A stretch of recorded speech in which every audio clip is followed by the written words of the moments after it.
All right, we are live now. Welcome everybody to the voice of all things with All right, your. we are live Oh, now. Okay. don't worry about it. I have like that literally happens every stream with me because I do have to turn off all the different places where like it's playing. So don't worry about that. But we're here for the voice of all things, episode 20, which is kind of crazy. 20 episodes of this.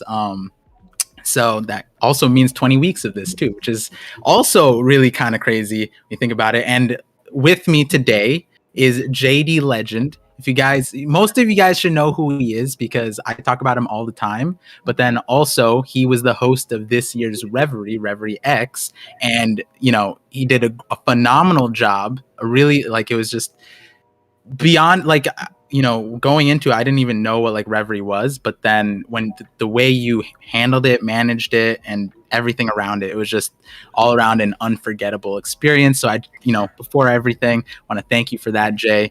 And if you want to let everybody know who you are and where to find you, go for it.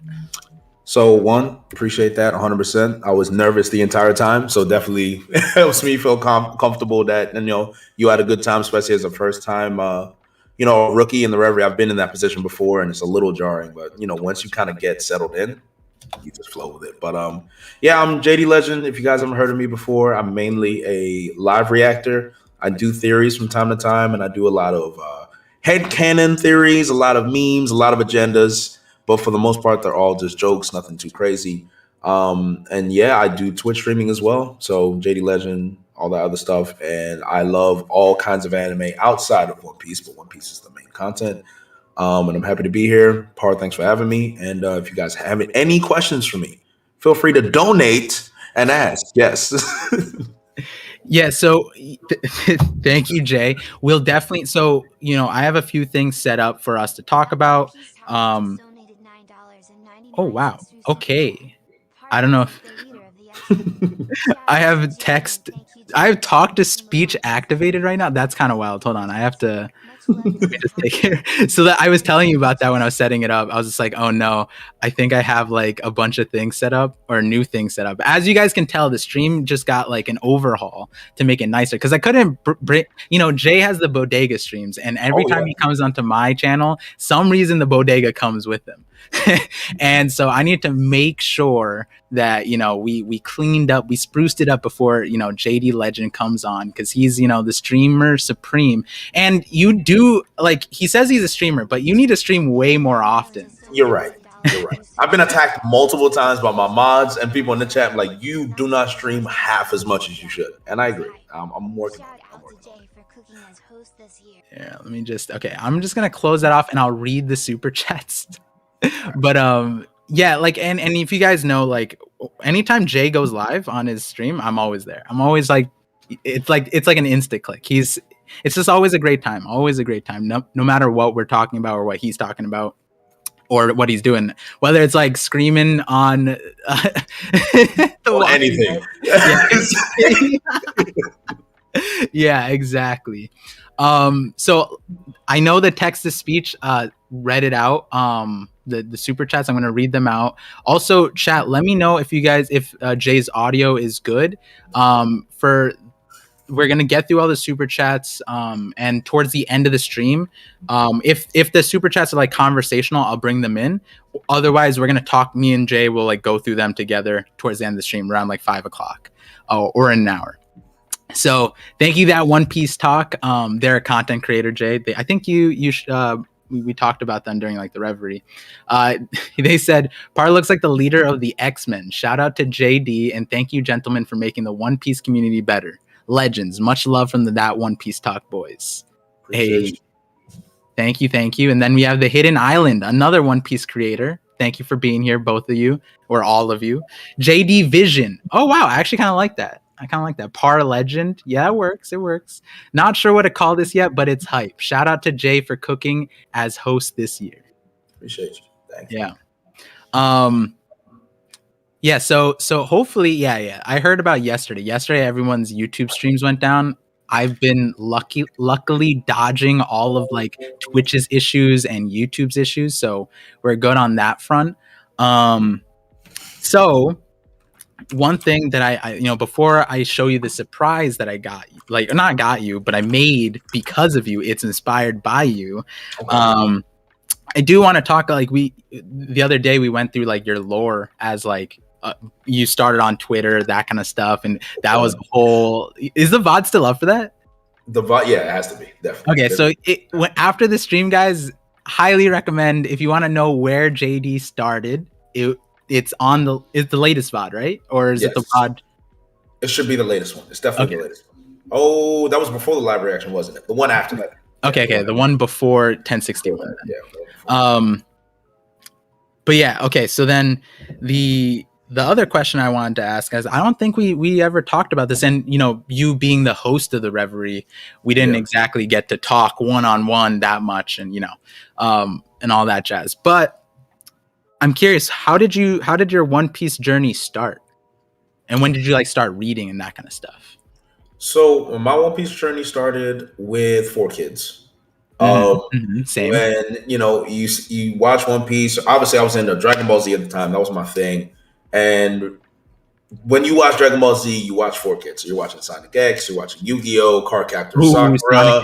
You know what I'm saying? The Wix Club, G.I. Joe, Sigma 6. Like, you're watching those shows. Yeah. And obviously One Piece comes on, and it's the One Piece rap. Like, I love the One Piece rap. People meme it, but it's like, to me, still the greatest One Piece opening of all time. I still know every word by heart. But that's how I kind of started, and it was cool. Plucky pirates going around fighting. Luffy can stretch. It was a unique experience. Then I saw that One Piece was on Toonami, so then I watched One Piece on Toonami. It was cool, and then I started watching Naruto. So this is how it started. Once Naruto became really big on Toonami, that's when everyone was like, "Oh, anime is great because now we have Dragon Ball Z, and now we got Naruto." So I watched Naruto all throughout the Toonami era. So it was Naruto, One Piece, Prince of Tennis, those type of things.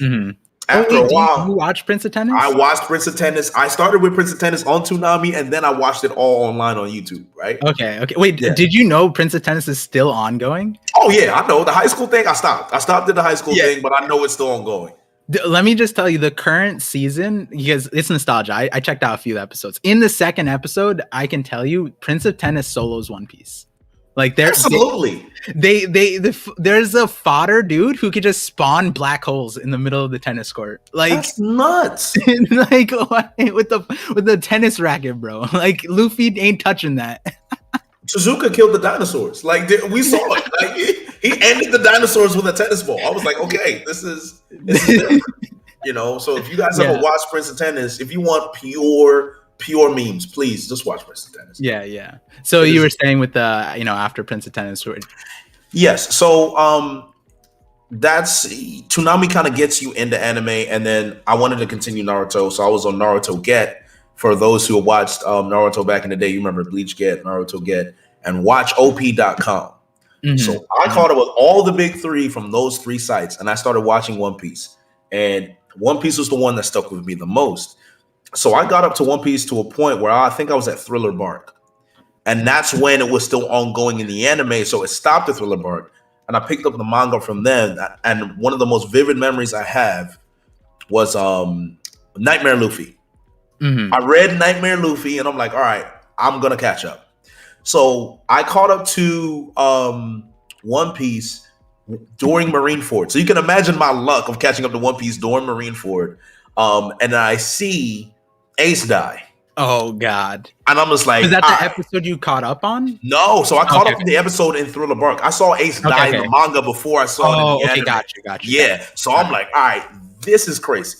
This is insane.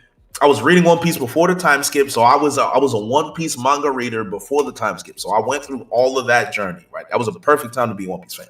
After that, I was just sold. I just followed One Piece religiously every week, all the way through all of post time skip. And then I think it was around Whole Cake Island. And just before Whole Cake Island is when I got into One Piece YouTube. And I was a big King of Lightning guy, watching King of Lightning all the time, always watching streams. And then I found Roger's Base, Neverworld, shout out to him. It's the first anime YouTuber we really got into. Sawyer as well. So I was in that era.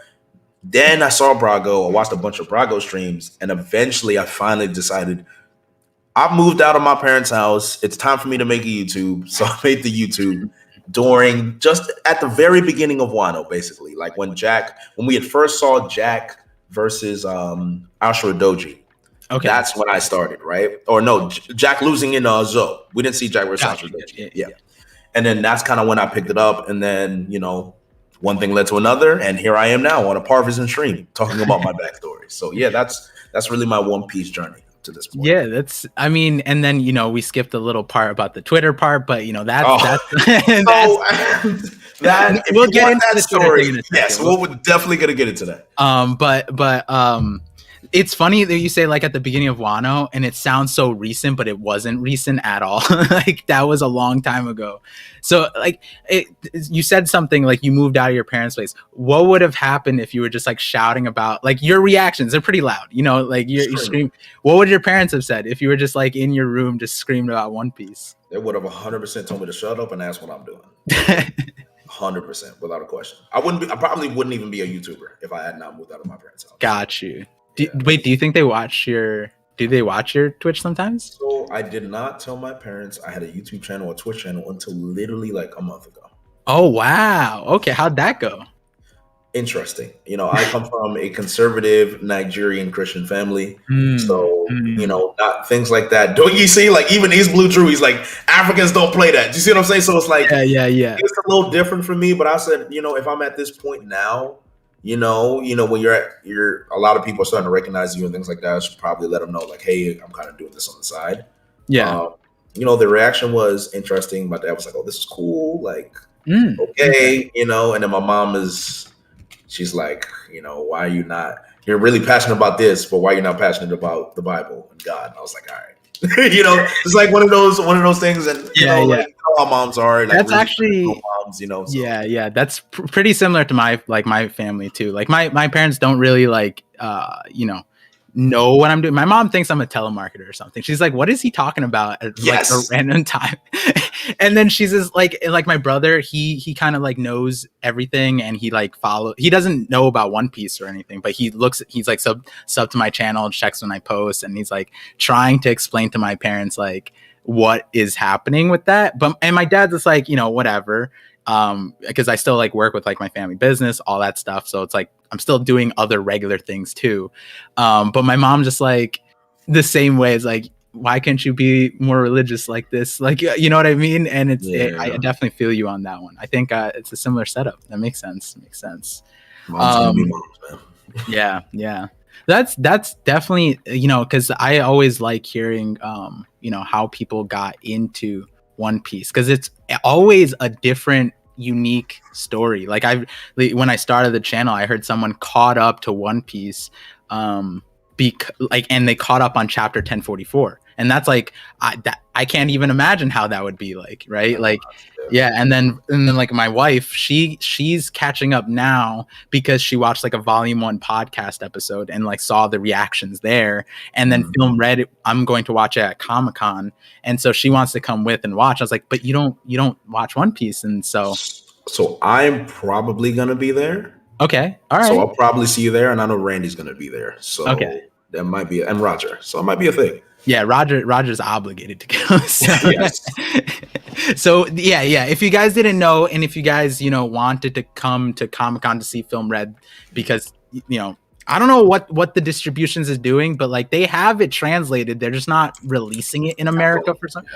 They said it was gonna be in October, then they're like, nah, November, and then Comic-Con is just like, oh, we're gonna show it, and they don't even tell us like how or when or what. But yeah, that's gonna be a fun time. Looking forward to seeing you there. And I know that One Piece Talk, the Hidden Island, a bunch of my homies, they're gonna go too. So definitely, if the chat is there, if you guys are stop by, don't be shy to say hi. At least to me. I don't know about Jay. Jay might hurt you. I don't know. Oh yeah. So I'll get to this super chat because it's actually it's a wholesome one. This Silver Crown with the $2. He said, JD looking cute today.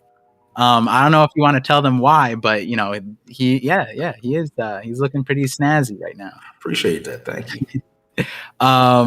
So I see these other super chats. I'll definitely get to them towards the end of the stream because they're not what we're going to be talking about at the moment. Yes, my wife is in the Twitch chat saying wife reveal at Comic-Con. This is true. There you go. Yeah, so that's going to be a fun time. East Blue Drew said I'm pulling up on Jay. I don't give a fuck.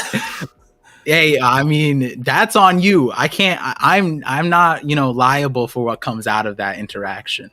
I just hope that, like me, I can pull up on Jay, right? Like Jay and me, we've talked before, right? But of course. Yeah, we, you gotta get that rapport first. But yeah, so now, let's get into this surprise thing. So one of the things that was really interesting to me was that Jay was telling me that he started essentially being a creator, and he got like the clout that's a main word on Twitter is by making edited videos and like of the community. And like, we went through a whole origin story, backstory in that VOD that we were talking about earlier.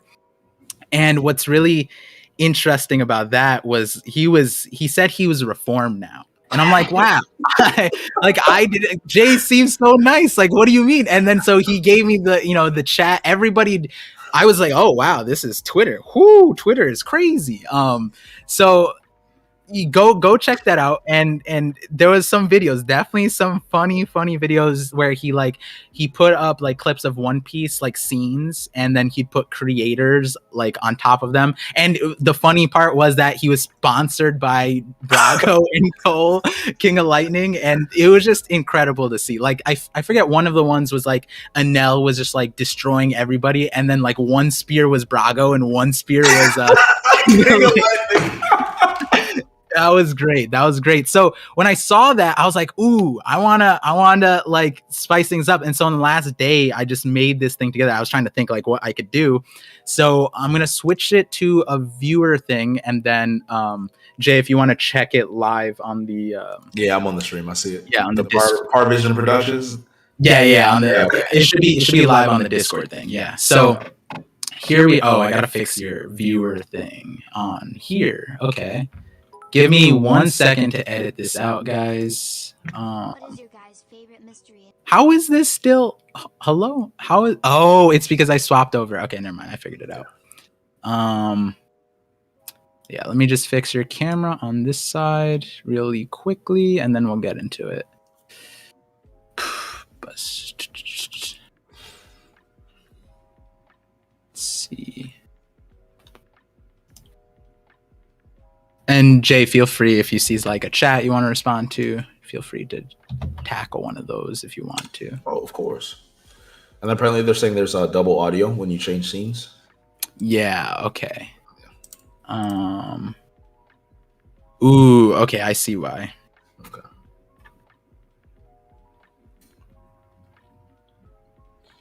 I got a deafen on.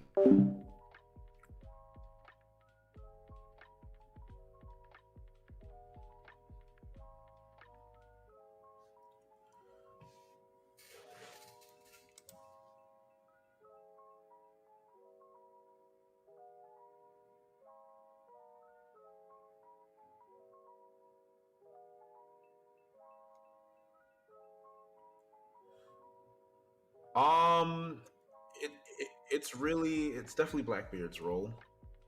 Apparently we're muted at the moment. Yeah, they said there's no audio.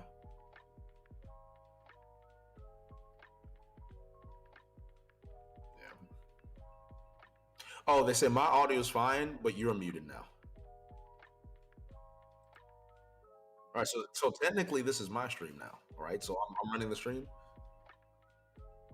Oh, I can definitely hear you. So Par asked me what is my favorite part of One Piece and what am I looking forward to after the last arc, and it is 100% Blackbeard, and the fact that he is the next villain up. I think I would assume Blackbeard's the next villain up, and I feel like there's a lot of backstory. I don't even think Blackbeard's backstory actually needs to be that extensive because we have so much of his character already. Mm-hmm. So I'm really, really excited to just see the behavior, the actions, his overall giant goal, giant plan to get the One Piece, ancient weapons. Like I feel like Blackbeard's way too opportunistic not to not like do something insane. I mean, imagine him pulling up on Boa and be like, "Oh, well, Boa's no longer protected by the government. This is easy money." He just thought it was easy money. He just pulled up like, "All right, this is right in line with his character." So what's the next opportunity that he can go and get? I think after Vegapunk, he's gonna learn about Elbaf. And I feel like Elbaf in itself is going to be a mini arc. The last road poneglyph is going to be leaked somehow, and I think Blackbeard and Luffy are going to fight for that last poneglyph. So that's what I'm hoping will happen, but we'll see. And apparently your audio's back as well. Yeah, yep, I got the audio back. But so okay, Han, with I think a lot of people are wondering with Blackbeard and Blackbeard being your favorite character, where do you think Blackbeard's like knowledge of everything comes from? Because a lot of people are throwing around, I know in my chats, it was like that Blackbeard was from Ohara, possibly. What do you think about that? I don't think so. Okay. I think Blackbeard has a connection to rocks in whatever way it is. And one of my biggest theories that I have, apparently I sound like low or muffled. I don't know if that's me or not. But I'll definitely 100% keep going. I think that Blackbeard is being guided by Zebek, and I don't know. Have you read Magi, Par? Have you? I did, but I don't like remember it entirely. Like it was a while ago. So you'll remember the whole concept of David and Solomon, right? Yeah. Yes, I think it's a David and Solomon type of thing with Blackbeard and Zebek, where the spirit of Zebek resides within Blackbeard's body, which is why you have all the hints of Marco and Zoro saying there's more than one person, Teach's body's weird, he can't sleep at night. I generally think because there's another presence residing within his body, and that has been guiding him on his ways to get to where he needs to be. So imagine, he's at Beehive Island, the Saber of Zebek. Like all these connections to Rocks D. Zebek has to mean something. It's not a guarantee that Zebek is still alive and residing in him. Yeah. But I feel like Blackbeard, his path has been carefully manipulated by Zebek, or Zebek is constantly in communication with him inside his head, and he's learning more and more about things he needs to do. I mean, the Devil Fruit book as well. So the Devil Fruit book is also a big part of his knowledge base as well. So I feel like that is also something that's really going hand in hand. So whatever is happening, whatever information he's getting, whatever knowledge base he's getting it from his influence from Zebek. Whatever way Oda wants to write it, Zebek is the reason he has this knowledge. That is my conclusion, and that's my theory. Yeah. Rocks being somehow tied to Blackbeard is actually, I think there's so many ways it could happen. Like, for example, even in the Shadows theory, that was one of the things in that video where I was just like, Rocks may not even be dead. And one thing is, like, what if he just had Rocks' shadow? Because the shadows they were told to us, they contain the personality, they contain the knowledge, the memories. So if Blackbeard were to be, like, somehow have extra knowledge about shadows, which we don't even know, like the Moria plotline, right? Because the last we saw with Moria was with Blackbeard, and we saw Blackbeard, but we don't know about anything with Moria right now. So it's kind of like, I think there's more ways than one that Rocks could be involved with Blackbeard. And right now, I think a prevailing theory is that Rocks is petrified. I think a lot of people are jumping on that, and that's why Blackbeard wants the Boa's fruit. So I definitely agree with you. I think Blackbeard is going to be such a cool. I'm seeing like so many TikToks, especially TikTok. I'm not on Twitter as much, but on TikTok, so many people are like so hyped about Blackbeard because they're like, Blackbeard is like, has everything laid out to be one of the greatest villains of all time, like in everything. So thank you, Jay, for dealing with those technical difficulties. Let me know, chat, if everything's good with the stream. It should be now. I turned off the alert box, sorry for that, but I am seeing all of the super chats. So thank you, Amanthul. Oh, Strahd. Thank you, Strahd, for the $2. Audio's fixed. Thank you. Mr. Bushido for the 4 months. Appreciate that. Dan DeMan. Okay, I wish I could bring the statue. He gave me like a giant Luffy statue that is like a Wano variant that is also like really rare because it has my skin color, and I'm like, what? Like, why is Luffy a brown? This is crazy. And like, yeah. True, and it's like extra brown. It's like exact, like it's like he skin tone matched the statue to me. That's how cool it is. And he sent it to me like, you know, no strings attached. And I was like, damn, what a dude. Dan the Giga Chad. So he said, Jay motherfucking legend in the building, the great one, the Godfather, the truth. Man, love to collab with Evil Morge. You mean just ParVision? Morge is Evil ParVision. That's what we call him on my stream. And yeah, so that's actually a great one to segue into this surprise that we have here. Keep in mind, guys, I made this really quickly. Okay, Jay's a little too quiet still. Here, I'll turn him up. Go from 140 to 167, and we should be good with there. And so the audio's a little scuffed. Also, it like Jay, you said that these things were hard to make and took a long time. I believe you, bro, because I was like, the timing on these things is difficult. But yeah, you gotta be very specific with it. Yeah. So I'm gonna have to pause every once in a while because the text is like super fast, and I read really quickly. But when I rewatched, I was like, oh, most people probably won't be able to like keep up with this. So, without further ado, let's play it out. Yeah, and then, you know, feel free to tell me to pause or whatever. Okay, so we're going to play it. Also, the audio in general is a little quiet, guys. There's not much I could do about that. But it's also fine because I don't want to get demonetized, but it should be fine. Okay. ParVision Production presents Reverie 10 Legends. Oh, wait, there's the audio for that. Wait, hold on. There should be audio there. Oh, is there? Okay. Wait, can you hear it? Oh yeah, you can't. You can't hear it. Okay, that's the issue. So it's deafened here. Okay, so then I'm gonna have to mute you on here. I'm about to say I can mute my mic too, and then we can listen. I think that's right. No, I think this works. So they should be able to hear me. I'm not deafened. They should be able to hear me through the Elgato. Yeah, there we go. Okay, so it should be good here now. All right, cool. Can you hear it now? Am I supposed to be hearing something now? Because I'm not. Yeah, it's supposed to hear something. All right, hold on. Let me see if it's something on mine. No. Yeah, I have. You might need to hit on the stream thing, like on Discord. Does it have like a muted thing? I have that volume up. Yeah. Okay. Damn. Yeah. All right. You know what I'm gonna do?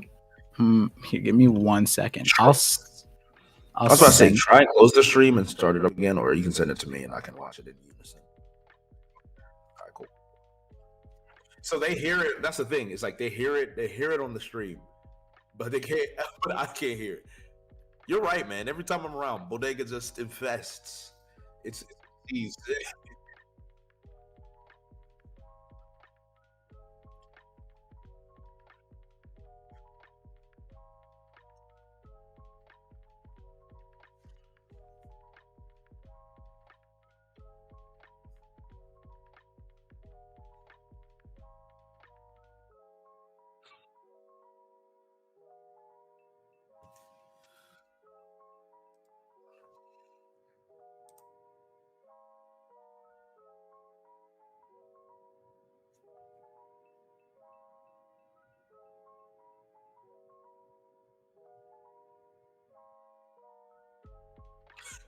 Technical difficulties.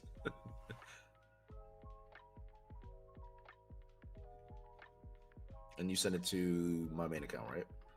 All right, cool. That hasn't come up for me yet.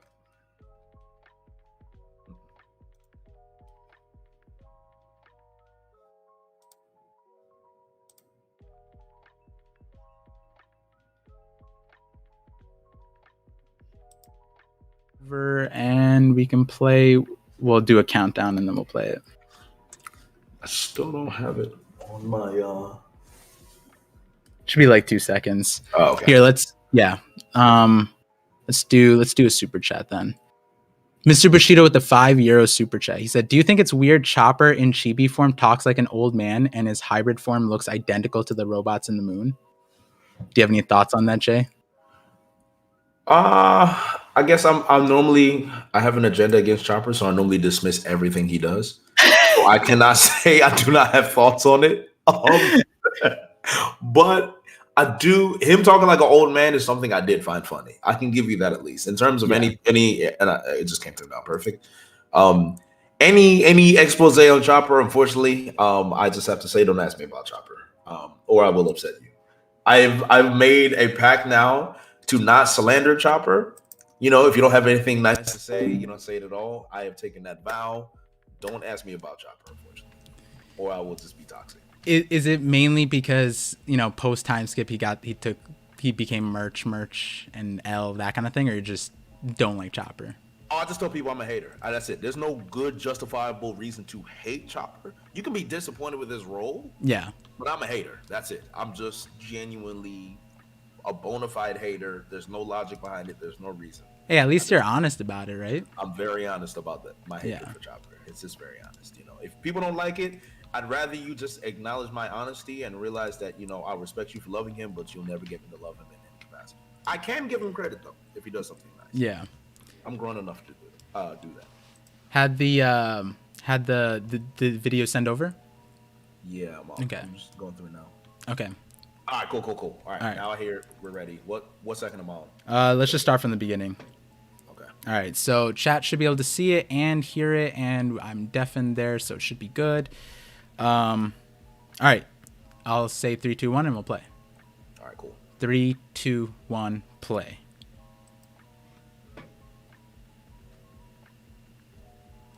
Did you hear the laugh?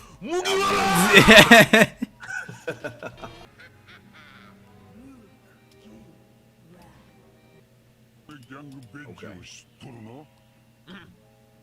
So here it might be a little fast. Okay. Okay. I have no idea how that stuff goes down, but you just became the host, so I was just like, that's probably how it went down. The creators is like, all right, Jay. Like it was similar. This goes back to the Jinbei voice. The ironic thing is that Capote is my favorite supernova, so I actually like the placement so much. It's perfect, actually.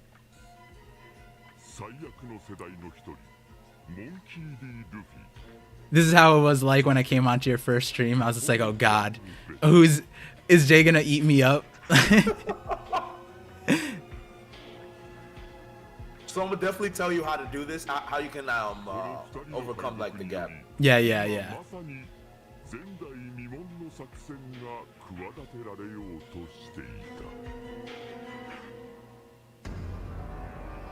So this part was easier because it was just like slowed down. But then we get to the next part. So it's a little fast. Actually, it seems like. Are you able to figure it out what's saying? Yeah. I'm figuring it out little by little. Okay.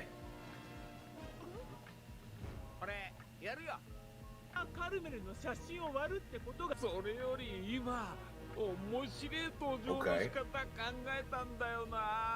This is essentially what it was pre-Reverie when I came onto your stream. I was just like, I got an idea. I got this. And then when I said that, Discord mods are a Chopper. Yeah, my Discord mods are at the time. My Discord was really small. My Discord was really tiny. Yeah. And cute. Homie Seal is one of them.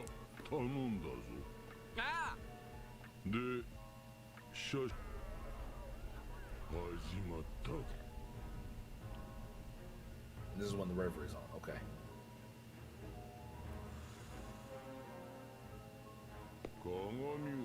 This is you. It's your brand to be soft. That's what I was like in your stream the day before. I was just like, yeah, it's fine. It'll be fun. And then you were like, what? it's supposed to be a war. It's supposed to be toxic. It's yeah. You were telling me to punch people, and I'm like, woo. Yo, the anime is toxic.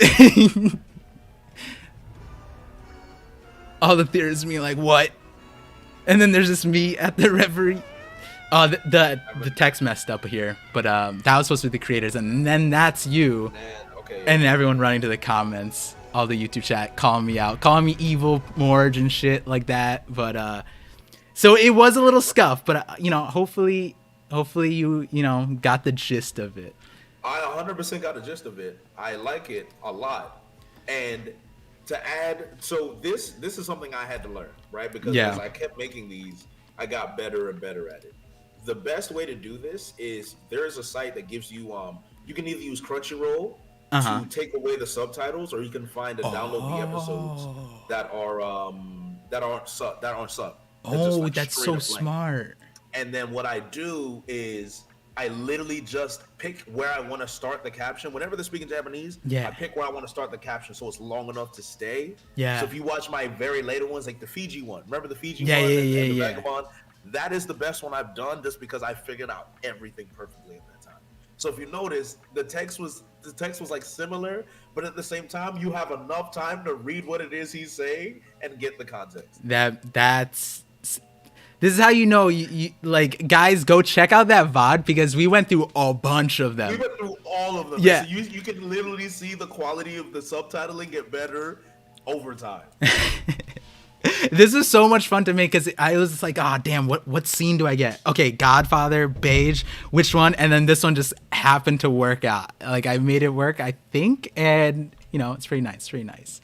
I'm having an inspiration. I kind of want to do another one now. I just don't know what it would be on, but if I do it, I'm gonna rustle some jimmies. I'm gonna have to rustle. Do it. That's what I was saying. I'm gonna have to rustle some jimmies. Yeah, because on that stream, I was just like, "Yo, Jay, we need this." And you were like, "Nah, I'm not gonna bring it back." And I'm like, "No, that's why I made this, because then hopefully, you know, you get excited and then you decide to make these again."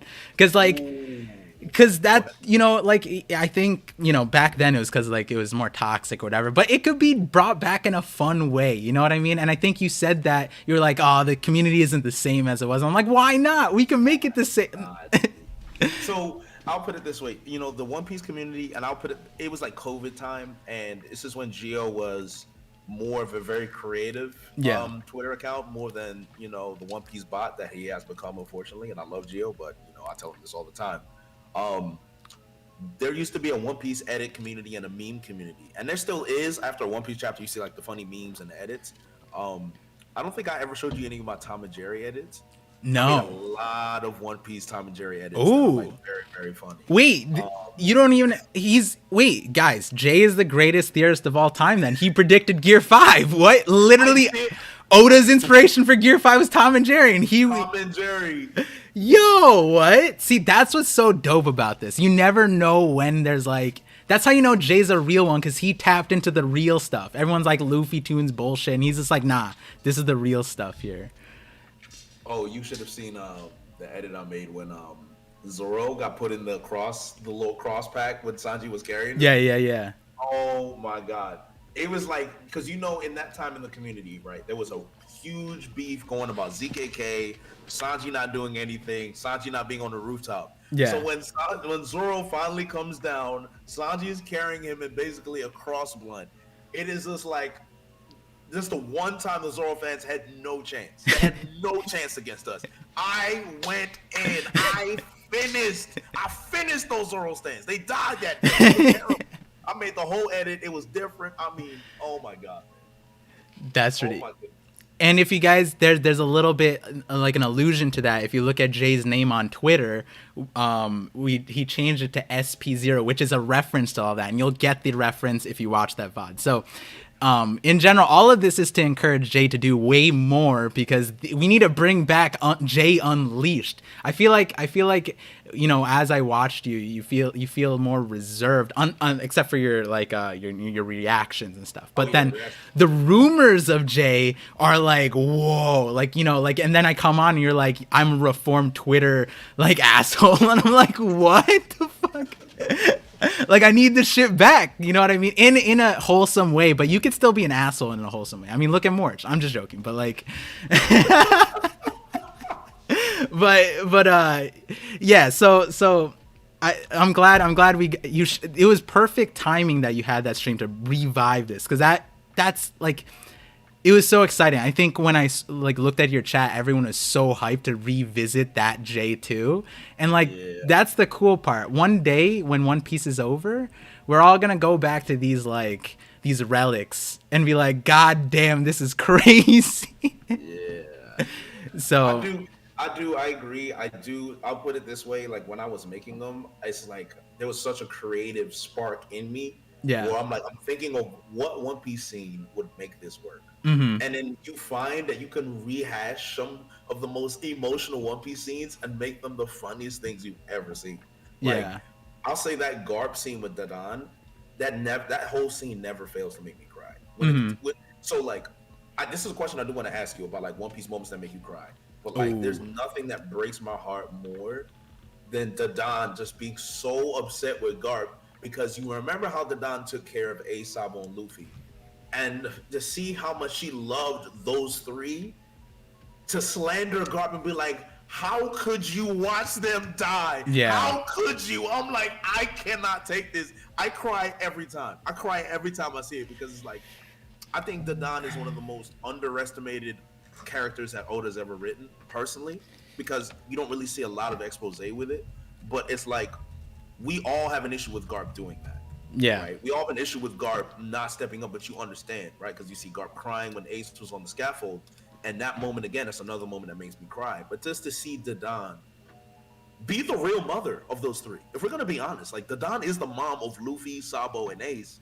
And that's something that we don't talk about enough. But, like, she took care of them. She fed them. She helped out their injuries. And they genuinely... And remember, she pulled up in the Great Terminal. Yeah. To save Ace. Yeah. You know, like, I'm just like, yo, this woman saw them grow into who they really are, saw them grow into pirates, and then she watched them die on the live stream in front of everybody. And then the fact that the man that put me, you forced Ace, Sabo, and Luffy on me to take care of them, and then you didn't save both of them.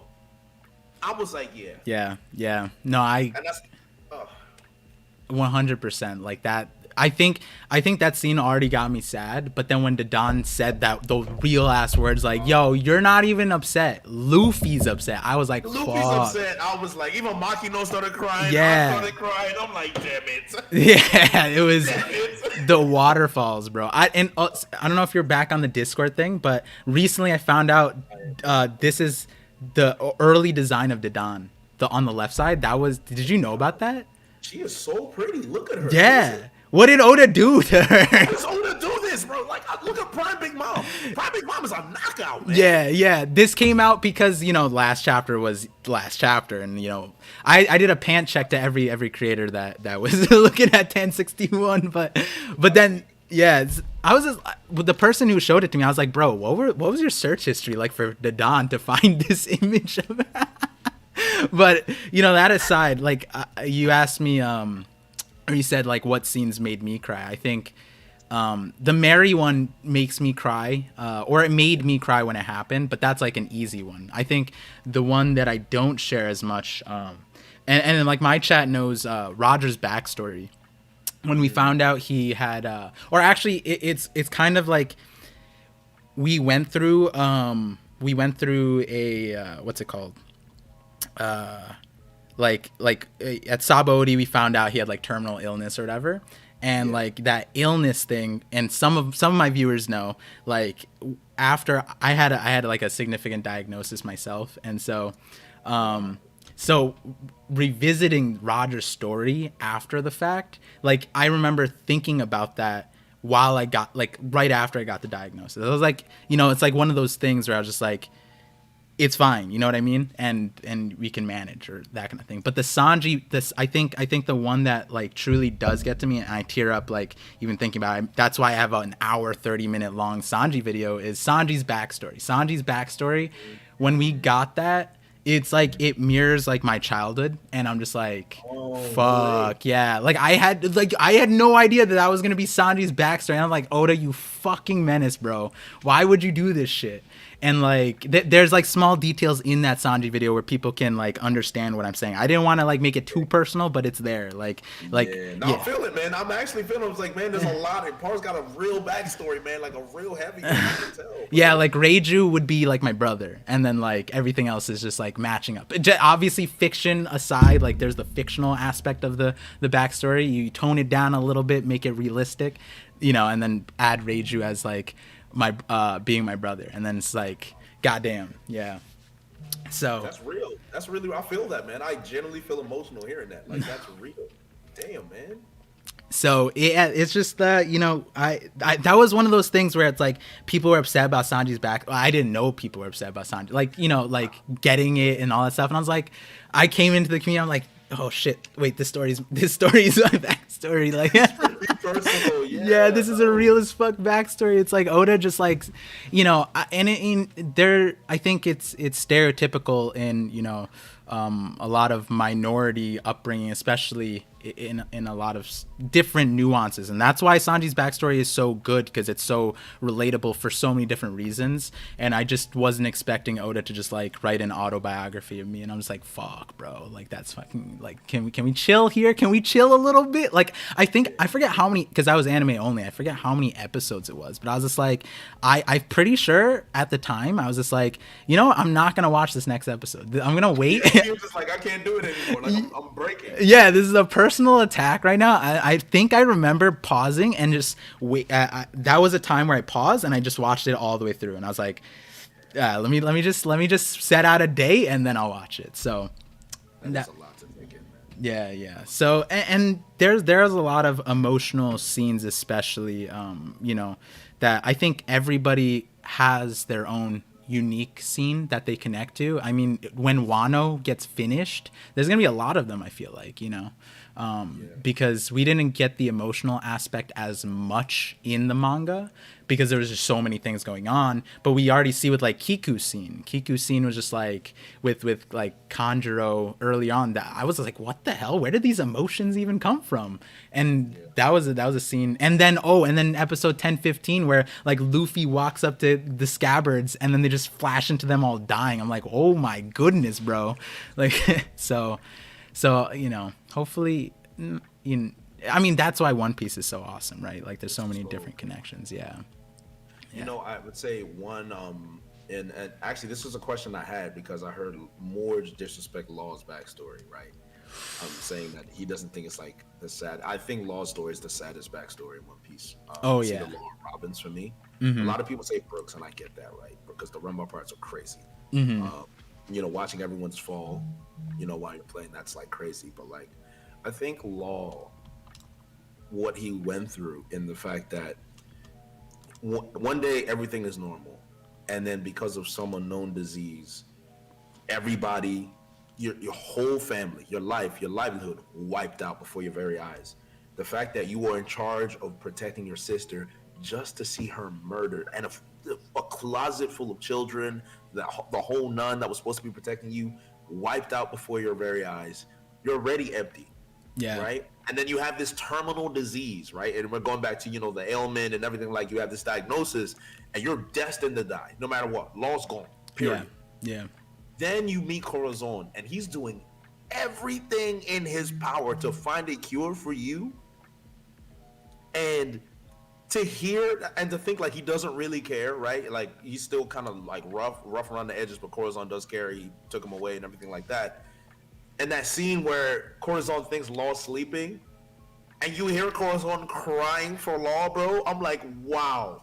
Like as for Law, man, that's got to be like, I fought so hard not to believe this man cares about me, and to hear him not even notice I'm awake and him bawling for me, I'm just like, oh my God. I'm like, this guy really cares about me. And then to hear him shot before your very eyes because he gave you the cure, and then you hear him die for you. You hear him die for you. Yeah. To the point where he silenced the treasure chest so Law could actually scream and cry. And the fact that he maintained his life. long enough for Law to escape and cry. I'm like, son, it doesn't get sadder than that. Yeah. It doesn't get sadder than that. And we have Morge being a rat in the chat, ruining a wholesome moment. There he is. This is why I said the things I said earlier. Chat was asking, why did Morge just catch strays? Here we go. Jay and Par look more similar than me and Par. I mean, they did call me Asian Jay. And that, I take it. I like that one. I do like the fit. I'm not gonna lie. The little turtleneck with the little coat over it. It's definitely something I would rock. It's very clean, very clean. This is I need to ask: are the glasses real? No, these are blue light glasses because I'm on the. Oh, he's just like me. You know what? You are the Asian thing. I have fake glasses as well. You can ask more. I have fake glasses as well. They're broken. I'm getting a new pair. You're just like me. Yeah, it's a have to. It's a have to. I'm on the computer way too much. I need to order some new glasses now. Me too. Yeah, I mean, I do it because this is Professor Par, like for the Voice of All Things stream.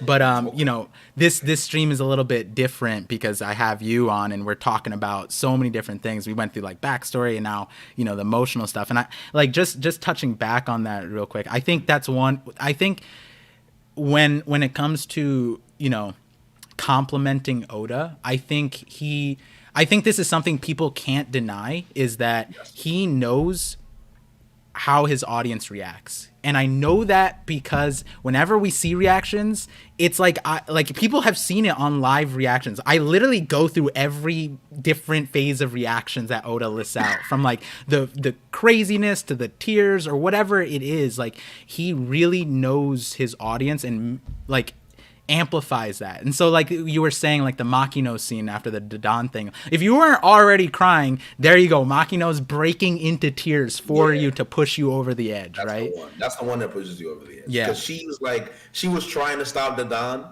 and it's the fact that why are we even talking about this? Like, Luffy's the one that's suffering the most. The fact that Makino had to run away. Like, she had to run away after trying to stop Dadan. She's like, I can't do this anymore, I gotta go. I'm like, all right, Oda, you won this one. Yeah. So like, and I think that is at the end of the day why, so many different like people can come to this one piece of fiction and relate, and it's because he like brings you to that point.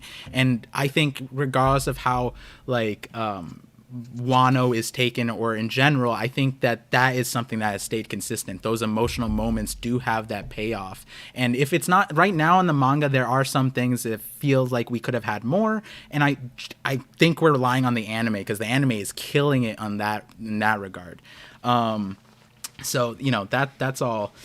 Ooh, and so one of the other things I was gonna ask earlier, when you did your intro, like one of the main things you said, you don't do like theories and that kind of stuff. Is it because like you got that you've been too long in the game, that kind of thing? Because I can understand. I think Brago had this conversation with me too. He's just like, yeah, like when you're doing this for so long, you kind of just stop doing the theory stuff and you just let the story roll into you and that kind of stuff. So like, what's your situation with the theory side of stuff? So with theories, I've never been really big into like debunking the mysteries that an author puts in their story. It's never been my thing. Theories have never really been my lane, mainly just because what I really like in a story is the characters. The plot can be weak. Like look at a story like Hunter x Hunter, for example. The plot in itself is Gon trying to find his father. But what really pulls me in with Hunter x Hunter is the characters and the character psychology and how these characters develop and the decisions they make.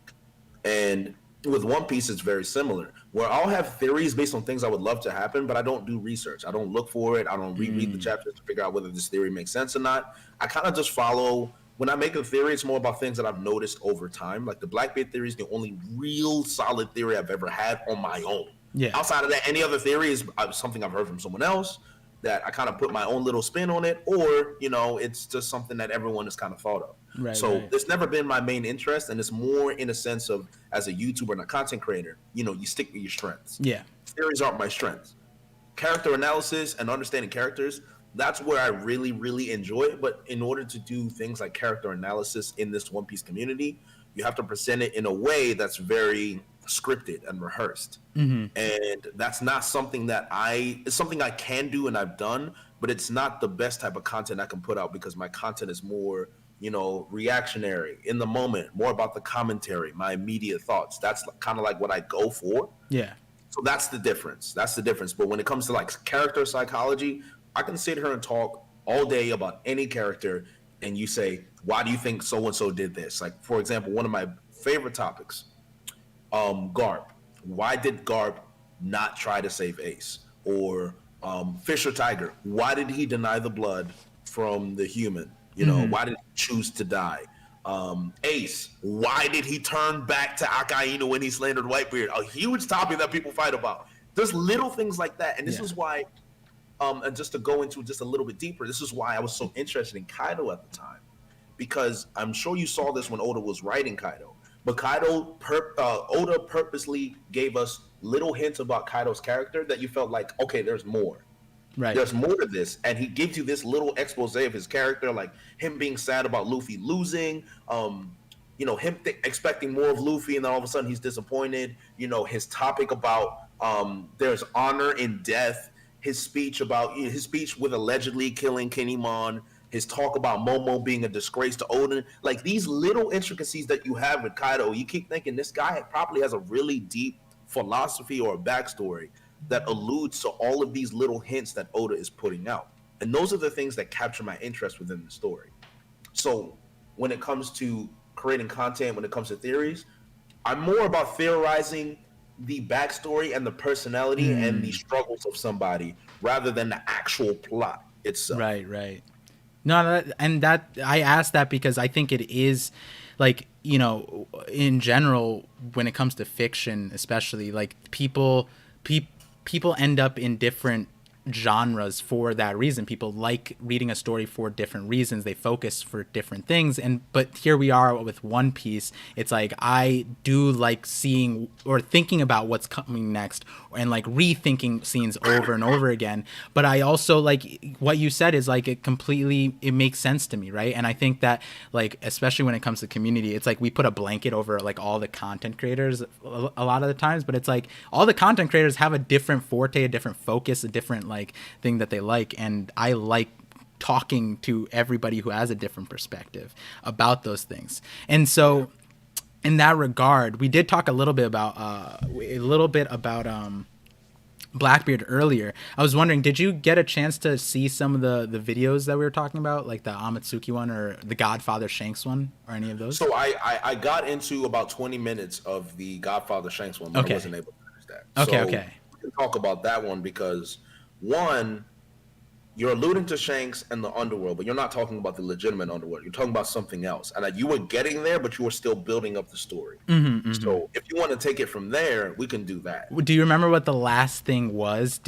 I think up to that point, it was still the underwater stuff, right? Yes, you were talking about Crocus. You were basically talking about Crocus, the remaining Roger pirates, and the fact that Crocus lives in a whale, water, the things that you were kind of building up into that point, and that's where I had to cut it off because I had to go out and go to New York to meet O'Hara.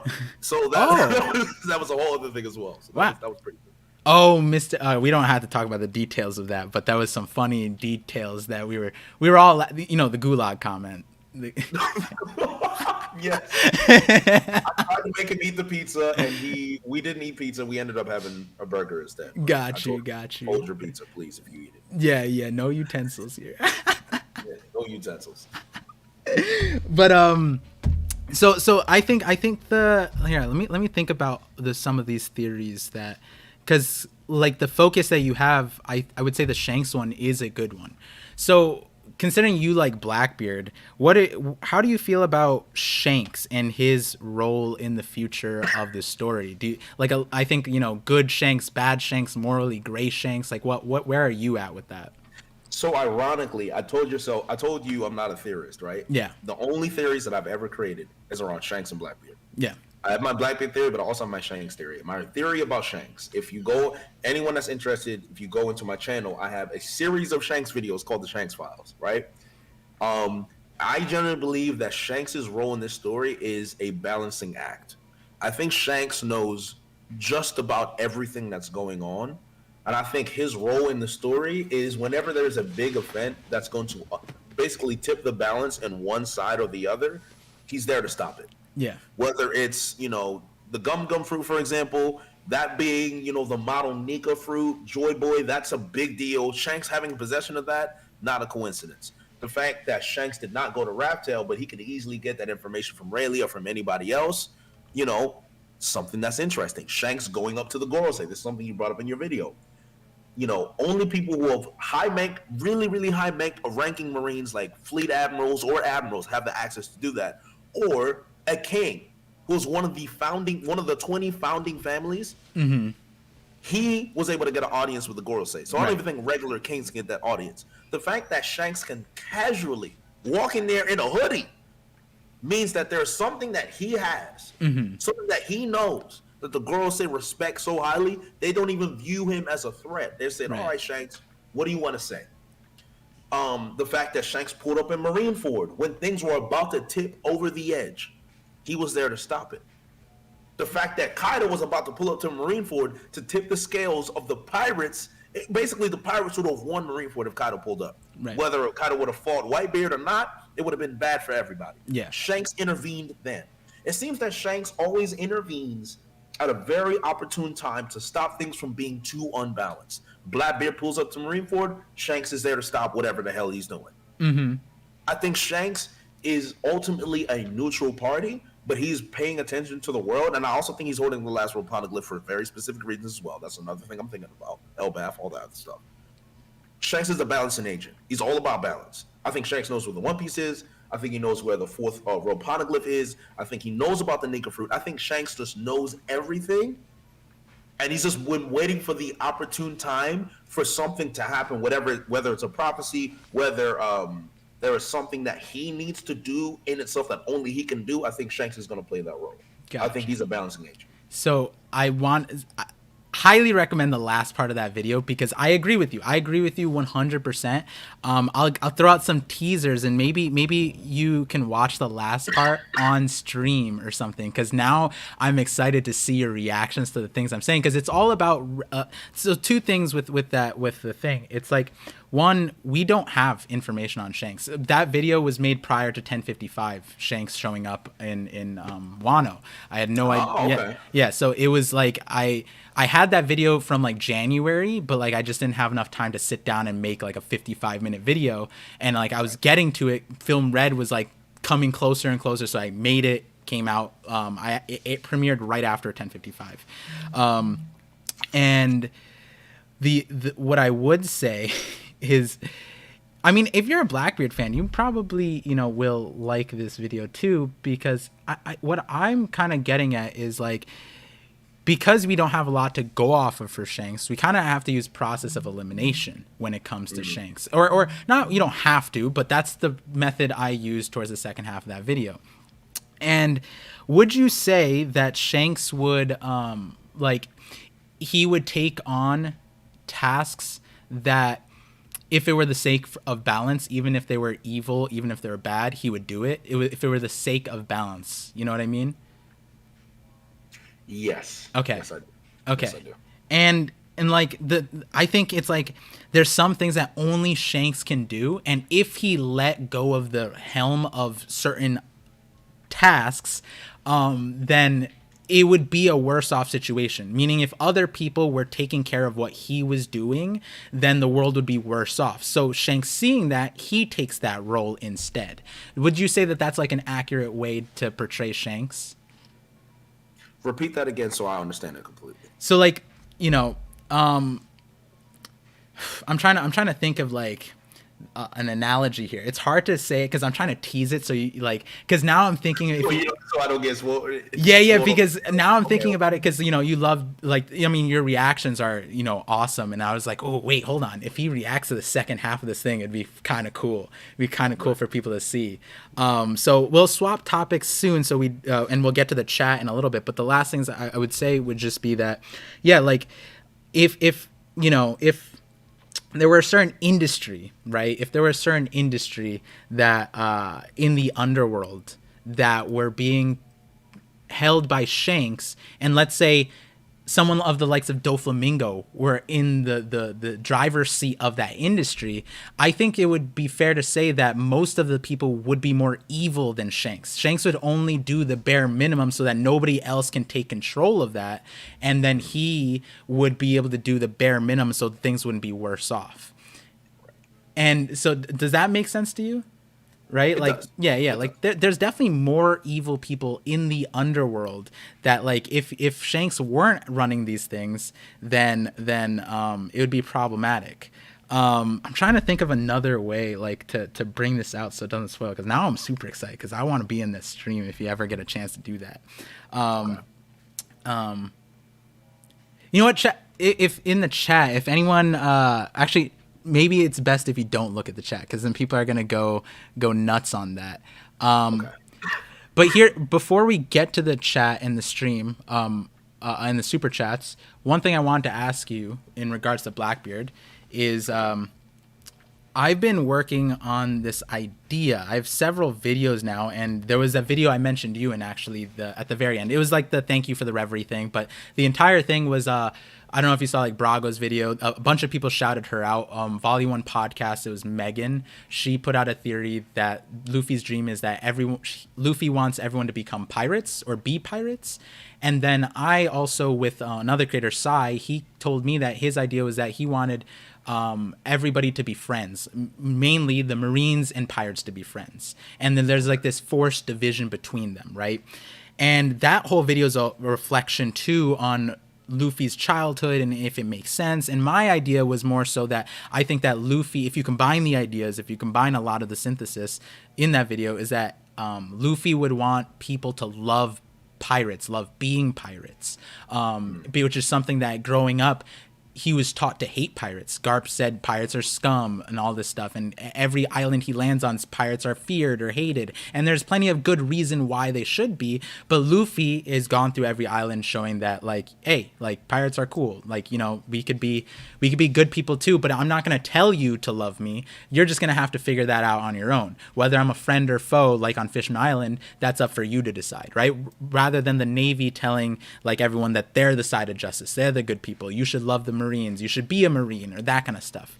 And a big question that keeps coming up with that is, like, what about Blackbeard? Like, is the end story like Luffy's gonna like Blackbeard? And I was like, I don't really think so, but I don't think so. No, yeah. Okay, so that's the important thing. So I forget which video it was, but it was my Shadows Theory. At the end of the Shadows Theory video, this is when I was thinking about it. I was like, you know, people think like Blackbeard could be like the moon god or like some kind of antithesis to Blackbeard, but we have Eam now, right? Like, Eam definitely, before 1060 we couldn't say where they fell in the power or capabilities, but after seeing them delete an island, we definitely know. And my question to you is, do you see any world where Blackbeard and Luffy become allies by the end of the story? No, nope. Absolutely nope. None. Nope. Okay.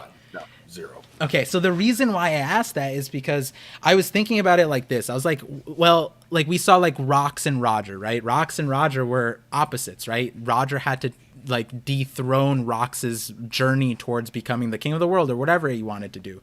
In that very same light, now that we know that Luffy is like this super powerful like sun god Nika that existed 800 years ago, and the ancient weapons were there was some kind of betrayal, it seems like. But I was like, if Joy Boy or Nika had this power, what made them fail?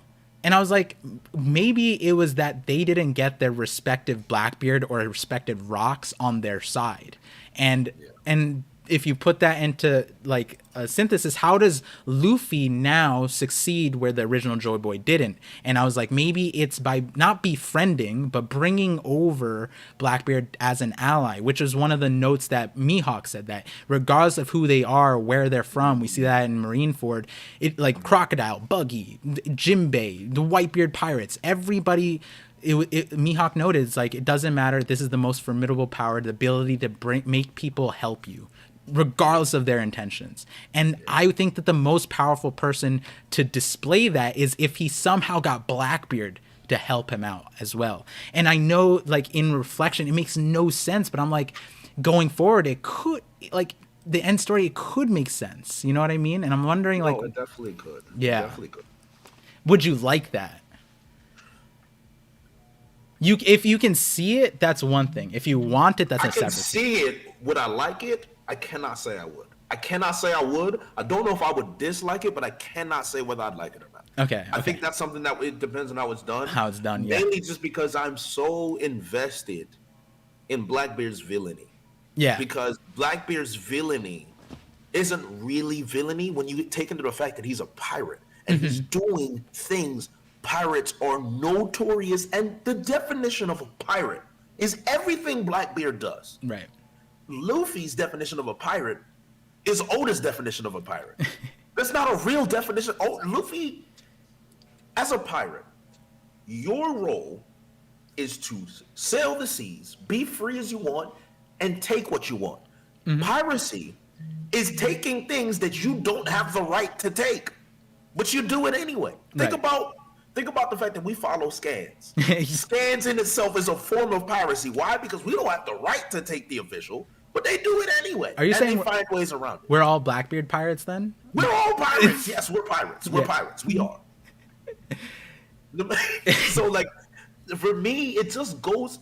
And this is another very interesting conversation about, you know, One Piece and how Oda writes his story, in which where Luffy seems justifiable in almost everything he does. But in a sense, the reason I'm so attached to Blackbeard and Crocodile, to be honest, is for the fact that they embody what it means to be a pirate, and they embody piracy. Right, right.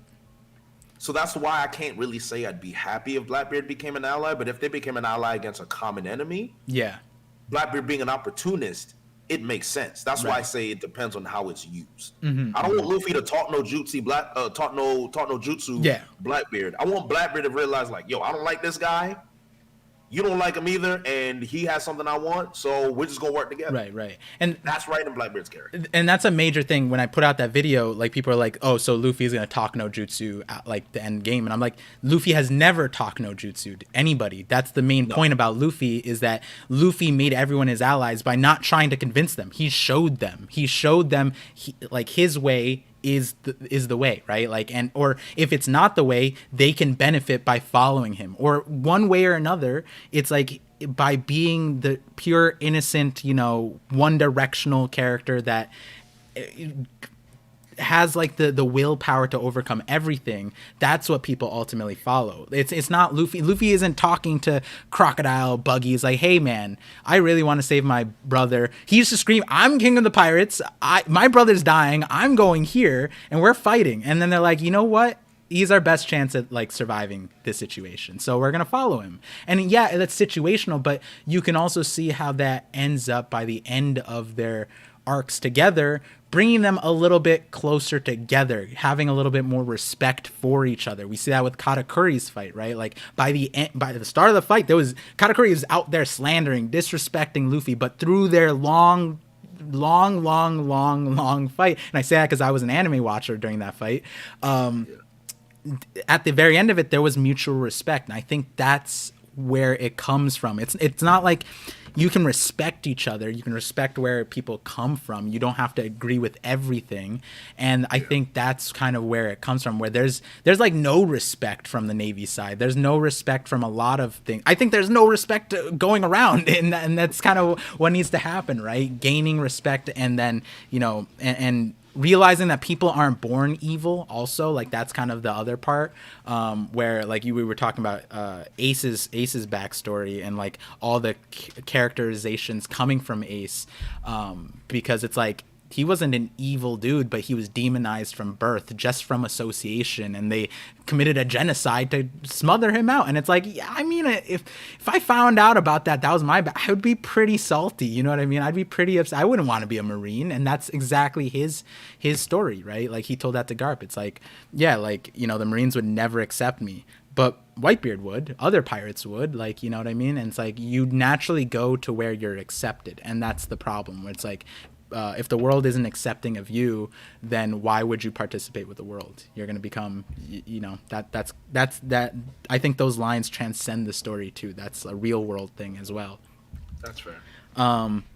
So I know you have to go in a few minutes, in like around 5:30. So let's everybody in the chat, if you tuned in late and you want to see the rest of our conversations, I know Dan Demand donated $5 and asked, how did Jay get into One Piece? So we talked about that at the very beginning, and if you guys missed any part of that, it'll be uploaded on my second channel, ParVision VODs, where all the VODs are posted. And so that being said, due to time, before we get to the super chats, I do want to say, Jay, if you want me on your stream anytime, I mean, we played Smash and other things on your stream the other day. So guys, like whenever Jay's streaming on Twitch, go, because I'm gonna be there. I'm like usually there. Jay usually streams at a good time, except for the morning ones. I miss those ones, but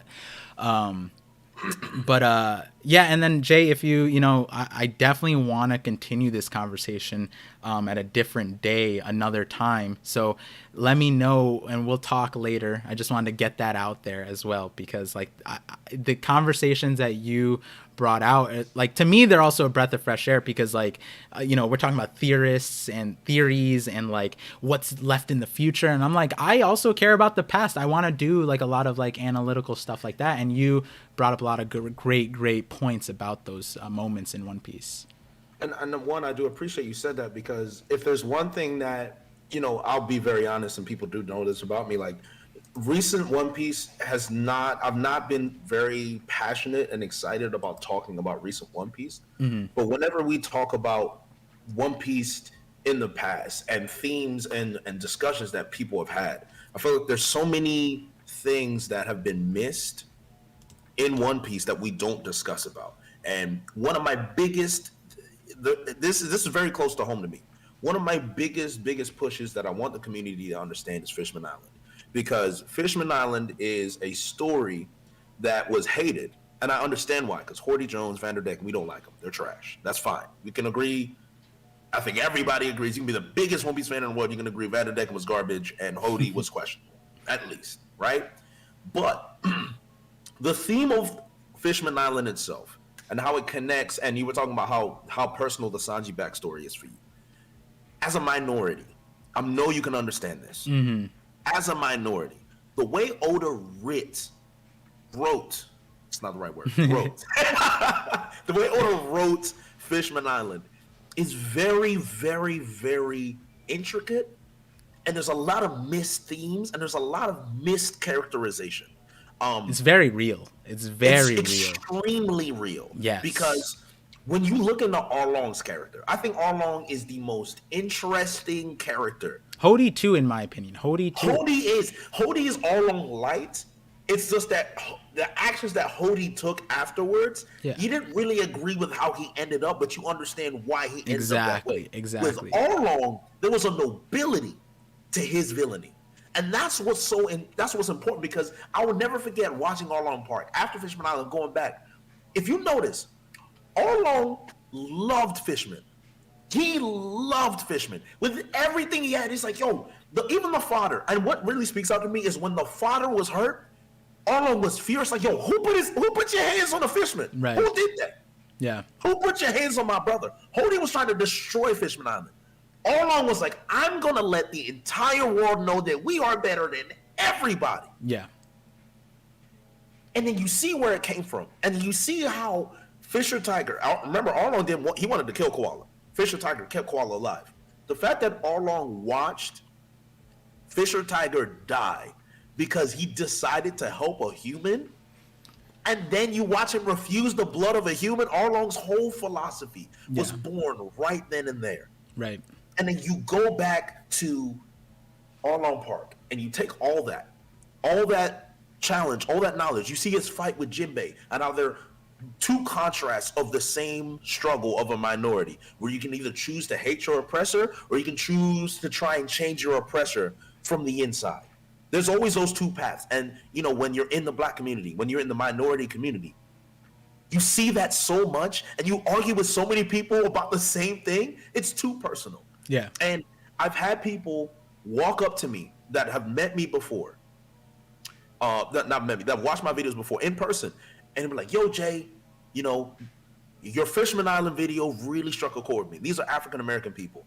Every time I meet someone who's African American that has watched my videos, the same thing they say is, you put a new spin on the way I view Fishman Island and that whole moment with All Along Fish and Tiger, to the point where I feel like, okay, Oda has a lot of messages that we don't like to appreciate. One, because a lot of people are scared to talk about, that very political topic. But coming from someone who is a minority, and not many people want to talk about that, to be honest. I'm not afraid to talk about that because I think it's, again, I was telling you about the character psychology and the philosophy of One Piece. It's those little things that we don't notice. It's those little things that aren't discussed. And it's not even just about the race thing, right? That's just Fishman Island. If you get into the psychology of Doflamingo, very deep. Yeah. The psychology of Ace, very deep. Yeah. The psychology of Garp and the role of being a hero in an organization that's meant to protect and serve the world, but at the same time, they do not, and he's seen it, which is why he doesn't like the girl say, very deep. Right. There's so many things that are in One Piece that we don't discuss, and we're too scared to discuss because they're too political. You don't have to discuss it with a stance. You have to explain it and share a story of this is how it relates to the real world. And One Piece has too many real world examples, even in Wano. And we go into the part where we get upset about what Hiyori said. Remember the whole beef about what Hiyori said, and Kurozumi were born to burn and everything. Yeah. People were like, oh, don't take it too seriously. That's not what she was trying to do, or she meant she just meant Orochi. Right. The reason it's an issue is because of the message it sends. Hiyori is justified in saying what she said. The people of Wano are justified in saying what they said about Orochi. The problem is that the whole conflict with Orochi is what it was what basically germinated his hatred, incubated his hatred. That's what caused him to do these things that he did, because I'm pretty sure if they decided, okay, it's the disgraced Kurozumi clan, but we're going to leave him alone. If they didn't hunt his whole family down and kill him, there's no chance that those other Kurozumis could have manipulated him into his hatred and indoctrinated the hatred he had for the Kozuki. So the fact that it's kind of reinforced and that was never addressed, to me, it bothers me, because Oda normally does a very good job of addressing these issues, like the blood with Jinbei and Luffy. That is Oda addressing the issues of the hatred between fishermen and humans. He addressed it. In Wano, he didn't address it. In fact, he reinforced their hatred of the Kozuki. And I don't want to act like this is me standing on some kind of like pulpit here, because obviously, they learned that Orochi was a Kurozumi and they didn't try to kill him. They didn't hate him, right? Remember Yasue? Yeah. When they found out he was a Kurozumi, you know what I mean? So they weren't really just hating on him. They kind of understood, if anything. Like they kind of understood. They were like, "Why didn't you say the real name?" And and they're like, "Oh, that I get it." Exactly. And I feel like Oda, and it's not the slander Oda, it's the fact that we've seen Oda be very good at this before, that you're surprised that Oda decided to take that route with Hiyori and the pun to do that. Right. And this is where my whole reason and philosophy for loving One Piece, that's where it really comes from, which is why I like going back to the past, is because I like those type of political, philosophical, psychological themes that Oda likes to put in his story. I go back to that. So whenever we talk about things in the past and we have like deep discussions about One Piece, that's what I'm here for. Right. When you talk about the literature, the themes, I'm gonna be honest, I don't give a damn. I don't. Right. Yeah. Unfortunately, that's just me. No, I want to, one thing I want to clarify for the chat, because I know some people would say this, like, he already didn't say that, but the issue's still there, right? The Rakugo guy said that, and that's still, the issue's still present, right? Like, whether or not the pun is there, I think it's like, poor, like, it's poorly received because we're trying to use the pun rather than addressing, like Jay said, like the blood transfer between Luffy and Jinbei. There's no misunderstanding there. The fact that there is a misunderstanding in this very important thematic is an issue, right? But, and it's like, we can go on in the story and like, yeah, the Rakugo guy said that, but it's still like, written wise, it doesn't feel as great as that Luffy Jinbei moment where it's supposed to fix this issue. And so to that part, I would say that is why my Amatsuki video, the catfish one, it's funny, but prior to that chapter, like I put out that video that I think that these things will be addressed for this express reason in that video. But before, you know, I want to say, like, I like a lot of people know I could make theories about the recent chapters, but I don't. Most of my theories are, like, especially my favorite ones are the, like, I spent like maybe I think I have 5 more videos on Fishman Island, but one of my favorite ones and a lot of people's favorite ones is my Otahime video because of that that's like probably a really good video. Yeah, because what Jay was saying, and I think I the line I said before was also a thing where it's like, you know, if the world hates you, you're going to gravitate towards something that loves you. And believe it or not, Arlong went towards a place where he created that love for himself. Yes, he absolutely. created Arlong Park in the vision of Sabaody, but we've all seen Sabaody. That place is not full of love. So, you know, you take something you want to be great and you make it a place of love. And at the end of the day, all of the fishmen, even Hody, was working towards that. I'm not saying he wasn't misguided, right? There was obviously a right way and a wrong way, and a lot of people, you know, want to say that Otahime went the right way. And I would implore you to go watch that Otahime video because it's like the Otahime way is not a realistic way. The Otahime way is very, very difficult. And like someone like, you know, Pars dressed like an interview. That's something as a minority I was taught to do, right? Thank you. Like, see, this is what I'm saying. You go ahead. Yeah, no, I would, you know, like that's something that growing up, like, you know, being a minority, my family taught me. It's like whenever you're in a presentation setting, dress the best way possible. That is the Otahime route. But just by doing that, that's not solving the issue. You should be able to be comfortable. You know, like why I'm not. And I enjoy being like this. I'm not saying I'm like forced to do that. I'm just saying that is a learned thing. That is something that, like, you know, I learned to enjoy, and it's not a bad thing necessarily, but it's not something that should be forced. Otahime shouldn't have to do all of the things that she was doing and bite her tongue and all that stuff for the sake of just existing above the water, right? And she was trying to tell all these other people to follow her same path. Well, Hody was not in her. She was in the he was in the slums, bro. Like that shit is real as fuck. Like he was grinding, man. If you like, he doesn't see the light that Otahime can have, and it's like, it kind of makes sense. She's the princess or queen, and he's like just this random dude, this random shark. He's just a soldier. He's just a random soldier, man. Yeah, and you know, and we also, and then Oda also adds in the details of all these aggressors, all these people that are seen as the aggressors. They're also sharks too,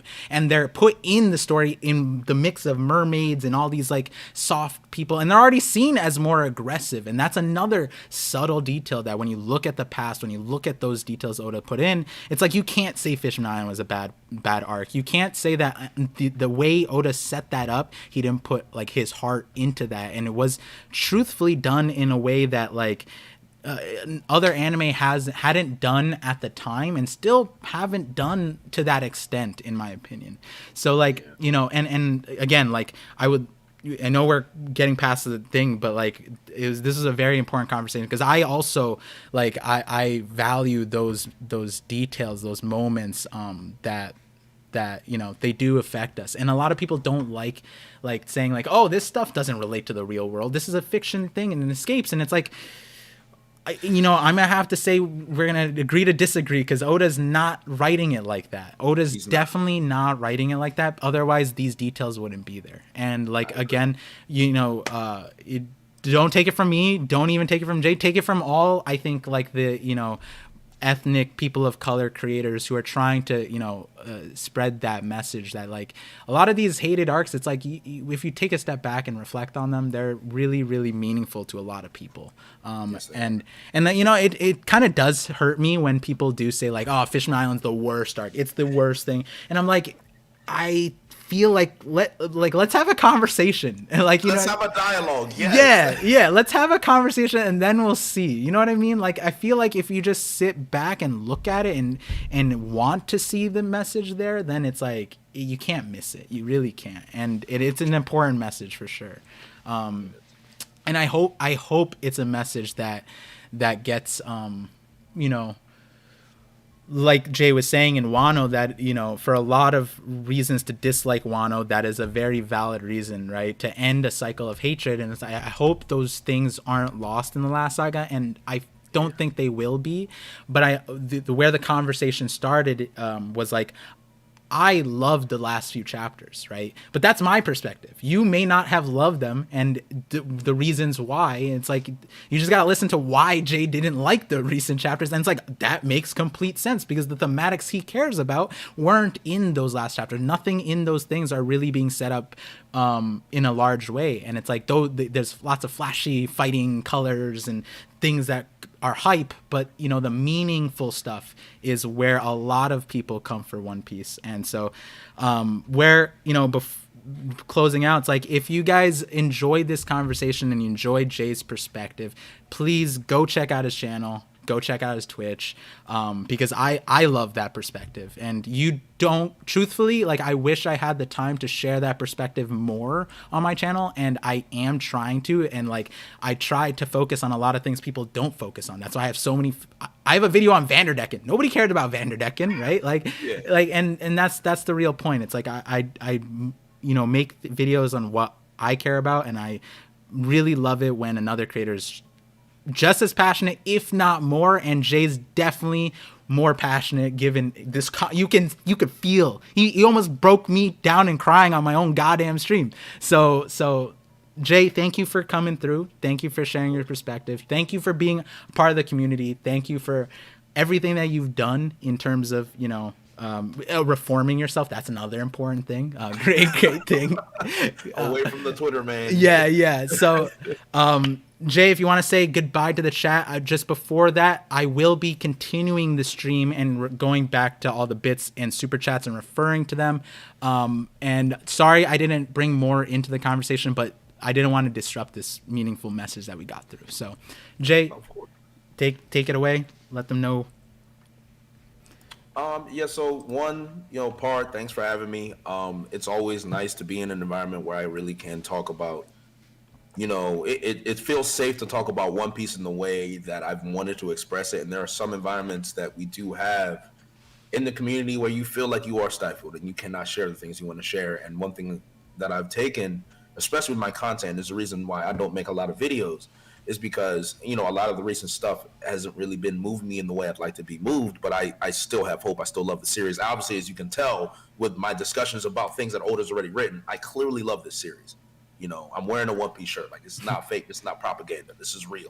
This is real. And, you know, to have the opportunity for someone who understands it, it means a lot to me, you know. And, you know, hearing about your relation to the Sanji backstory and things like that has helped me appreciate you as a person deeper, and understanding that you view One Piece in a very similar way that I do. So definitely appreciate that 100%.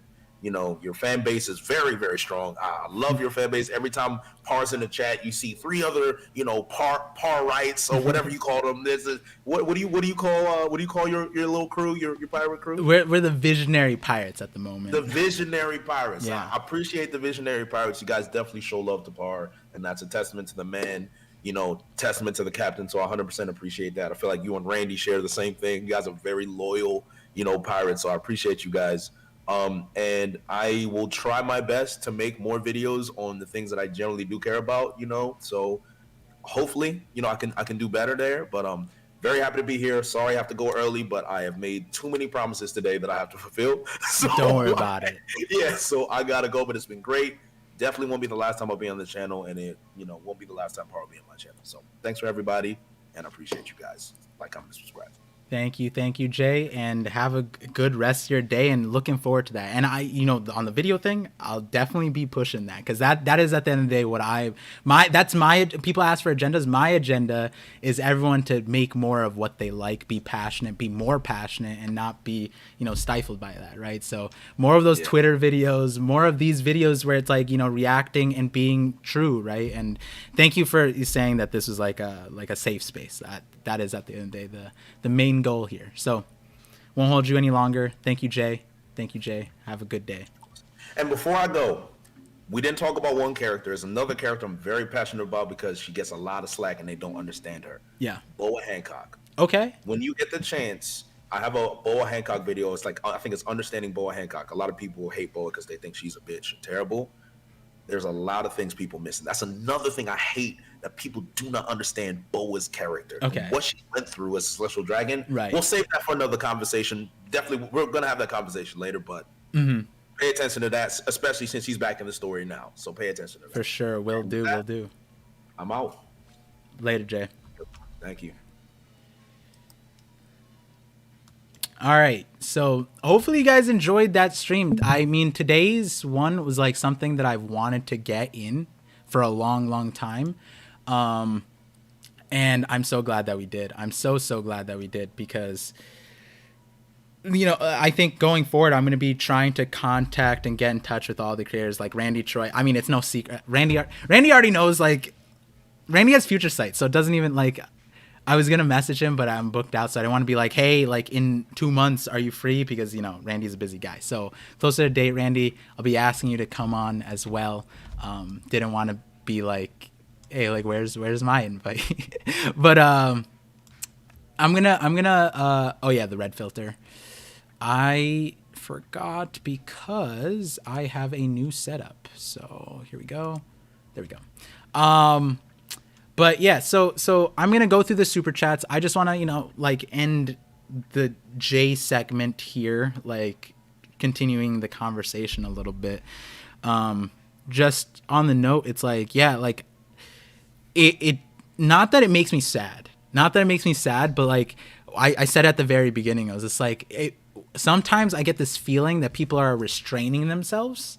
And when I first met Jay, or like talked to Jay, I was like, wow, it feels like he has so much he wants to share. And the Reverie, he didn't get to share because he was the host. And like, you know, in between that time, it's like I wanted to see more and more. And then like Randy brought him on to the Croc Summit and got to see more of that. But like you felt the emotions, right, in the conversation today. And that is what I like to bring out.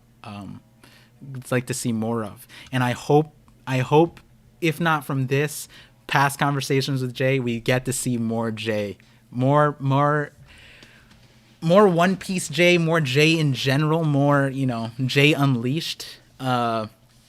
So I feel like, yeah, there was so many. Okay, hold on, let me just run through. So I was Randy's here, which is funny because I was gonna I had some filler things in between to segue in and out of, but we had a few technical difficulties, which kind of makes sense. Stream is not over. We'll be streaming until I get through all the super chats. We'll be streaming. That being said, I'm going to do a watch party later tonight on Twitch at 10 p.m. For the new episode of One Piece. So just shout outs to that. So if you want to join that watch party, last episode was crazy, and it looks like this episode kept the budget and it kept the hype. So excited for that. But I had some filler things. So we played Gardic Phone on my stream the other day, and Randy came through. And so I was gonna put Randy under the bus and just be like, yo, Jay, what does this make you think of? And go through some of these things, and it was gonna lead us through conversations. Another Randy drawing here. This one was supposed to connect back to the recent chapter where Luffy's hungry and they have Chopper and they have the glutton Bonnie. It's like, is there a situation where they have emergency food? And then, you know, there's this one. So to give you guys, if you guys don't know, there's this game called Gardic Phone where there's like a prompt and then you draw stuff, and it's like a game of telephone, and you go through it and the message gets blurred, but people draw the message and it gets passed over and that kind of thing. So it was really, really fun time, and it was just supposed to be like a thing. And then I was going to ask about Usopp and Elbaf and all that stuff, but we got into a really good headspace. Oh, and then this one, how like right now, Sanji didn't sense that Vegapunk was a woman, where just last chapter he sensed that Bonnie was a woman from very far away while she was hidden. He couldn't see her. Luffy sensed that there was a person, but Sanji sensed that it was a woman. Vegapunk reveals, right? We get the Vegapunk. I think Greich's picture is here now. We get the Vegapunk reveal right here, but he says somebody's coming out. So, you know, I'll take a look at the officials, see if they give a female is coming out. But so end of the day, this is probably a cyborg. This is oh god, demonetized. But yeah, let's leave it here for right now because it's colored. We could do that. You didn't do that one? Wait, I saved this one as Luffy Randy. Okay, so maybe I saved it wrong. I have to go back and see. But this one you definitely did Randy. I know this one you did. But this one, I saved it as Randy. So maybe I was wrong on this one. Interesting. Yeah, this one you didn't do. This one I saved differently. But this one was Luffy Randy. You did the first two. Yeah. So some of them weren't Randy, but the first two were. So, but yeah, we'll leave it here for all of you pantsless dudes in the chat. Oh man. But I guess for any of you guys who are new to this part of the stream, typically what we do is we kind of just listen to the stream's called The Voice of All Things, and it's like Voice of All Things was the way that Roger found the true history that led him on the right road, and I'm a One Piece theorist, and that leads us, we're trying to figure out the end story. But the thing with The Voice of All Things is like you have to listen to the voice of all things, right? And so Jay is definitely a voice in the creatorship, and so in bringing on anybody who has a voice in the realm and sharing a perspective, that's why we're here. But to give you guys more of a typical sense of what we talk about, we don't normally talk about the chapters in general here because we talk enough about the chapters. I mean, the days after TCB drops, it's only about the chapters. So these streams are supposed to be like a breath of fresh air from the normal, chapter drops, and we talk about things in the past, things that I'm interested in. If the chapter's super crazy, then we talk about the chapter. But that being said, for the next 2 months, I will be bringing creators on the stream. I have like 6 scheduled in. I have two weeks I'm busy, but for the most part they're scheduled in, and that'll continue to the end of the year. And so that's another thing. And just again, if you guys tuned in late and you miss Jay and you're tuning in now and you're like, wait, where's Jay? I came here for Jay. He came at the very beginning. He had to leave early. He's going to a place that I won't mention because he didn't mention it himself. And he was wearing a One Piece shirt, and I was like, damn, he loves One Piece, bro. He's not even going with people who like read One Piece. Like, he's just going out and he has to have a One Piece shirt. I was like, god damn, that's so cool. I definitely need more One Piece stuff to rock when I'm outside. But then also, if you want to stay current with this stream, then I upload the VODs on my second channel on ParVision VODs.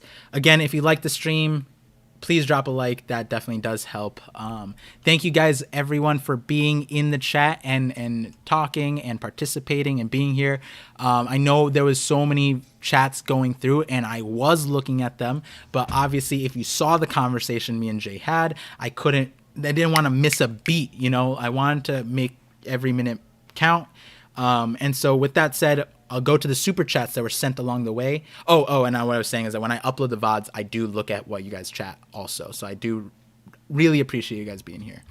ParVision need a filter. Well, Greish made this one, so unless Greish wants to hurt me, which, shout outs to Greish for making this. I always shout out that this is why we zoomed in here last time on the stream. And you guys all misconstrued that in, just particular preference or fetish. No, I have a preference for shouting out creators. So that's why we're zoomed in here.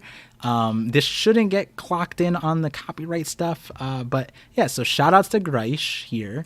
And I don't want to sully her work here. And, if Greish is upset by this, I will definitely put up the filter and not be on here. But appreciate all the artists. Because I was saying this the other day, imagine the chapter drops and it's all colored, even if it's a different creator each time. The chapters would feel crazy. Oh wow, Anonymous. Okay, right before we're getting into the super chats, Anonymous gifted 5 subs on Twitch. Thank you. Appreciate what? Wait, hold on. I got like multiple sound things in my headphones, but Thank you for the anonymous gifted subs. I wonder who you are, Mr. or Mrs. Anonymous. Really do appreciate the support. Thank you for being here. Phantom is worth his mod status. Phantom Greyfire is out here putting words in my mouth. Not fetishes in my mouth, but pause. 3-Day, come on. 3-Day, don't call me out on that. Come on, don't call me out on that. But yeah. thank you, Phantom, for always linking in the stuff too. So let's go back through the super chats and see what was said here. Okay, so they got that One Piece talk, got the Hidden Island, covered them earlier. Silver Crown calling JQ. Donatello, $10 super chat. Sorry I didn't include this in the conversation. Hopefully you understand why. And I'll answer myself, but I'll push it forward to Jay when I get a chance. Donatello says, JD, what are the chances the huge silhouetted egg on the island is the egg that was on the Rogers ship? I'm going to answer myself. I don't think so, because that egg is massive. The egg is all massive.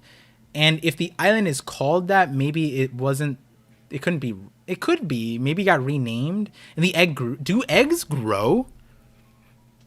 Wait, no, like an egg doesn't grow, right? Like when the chicken puts out the egg is the same size. The inside of the egg develops, but it's the same size egg, pretty sure. So I don't think eggs grow like that. They don't like shed. They're not like snakes and like stuff like that. They don't like, yeah.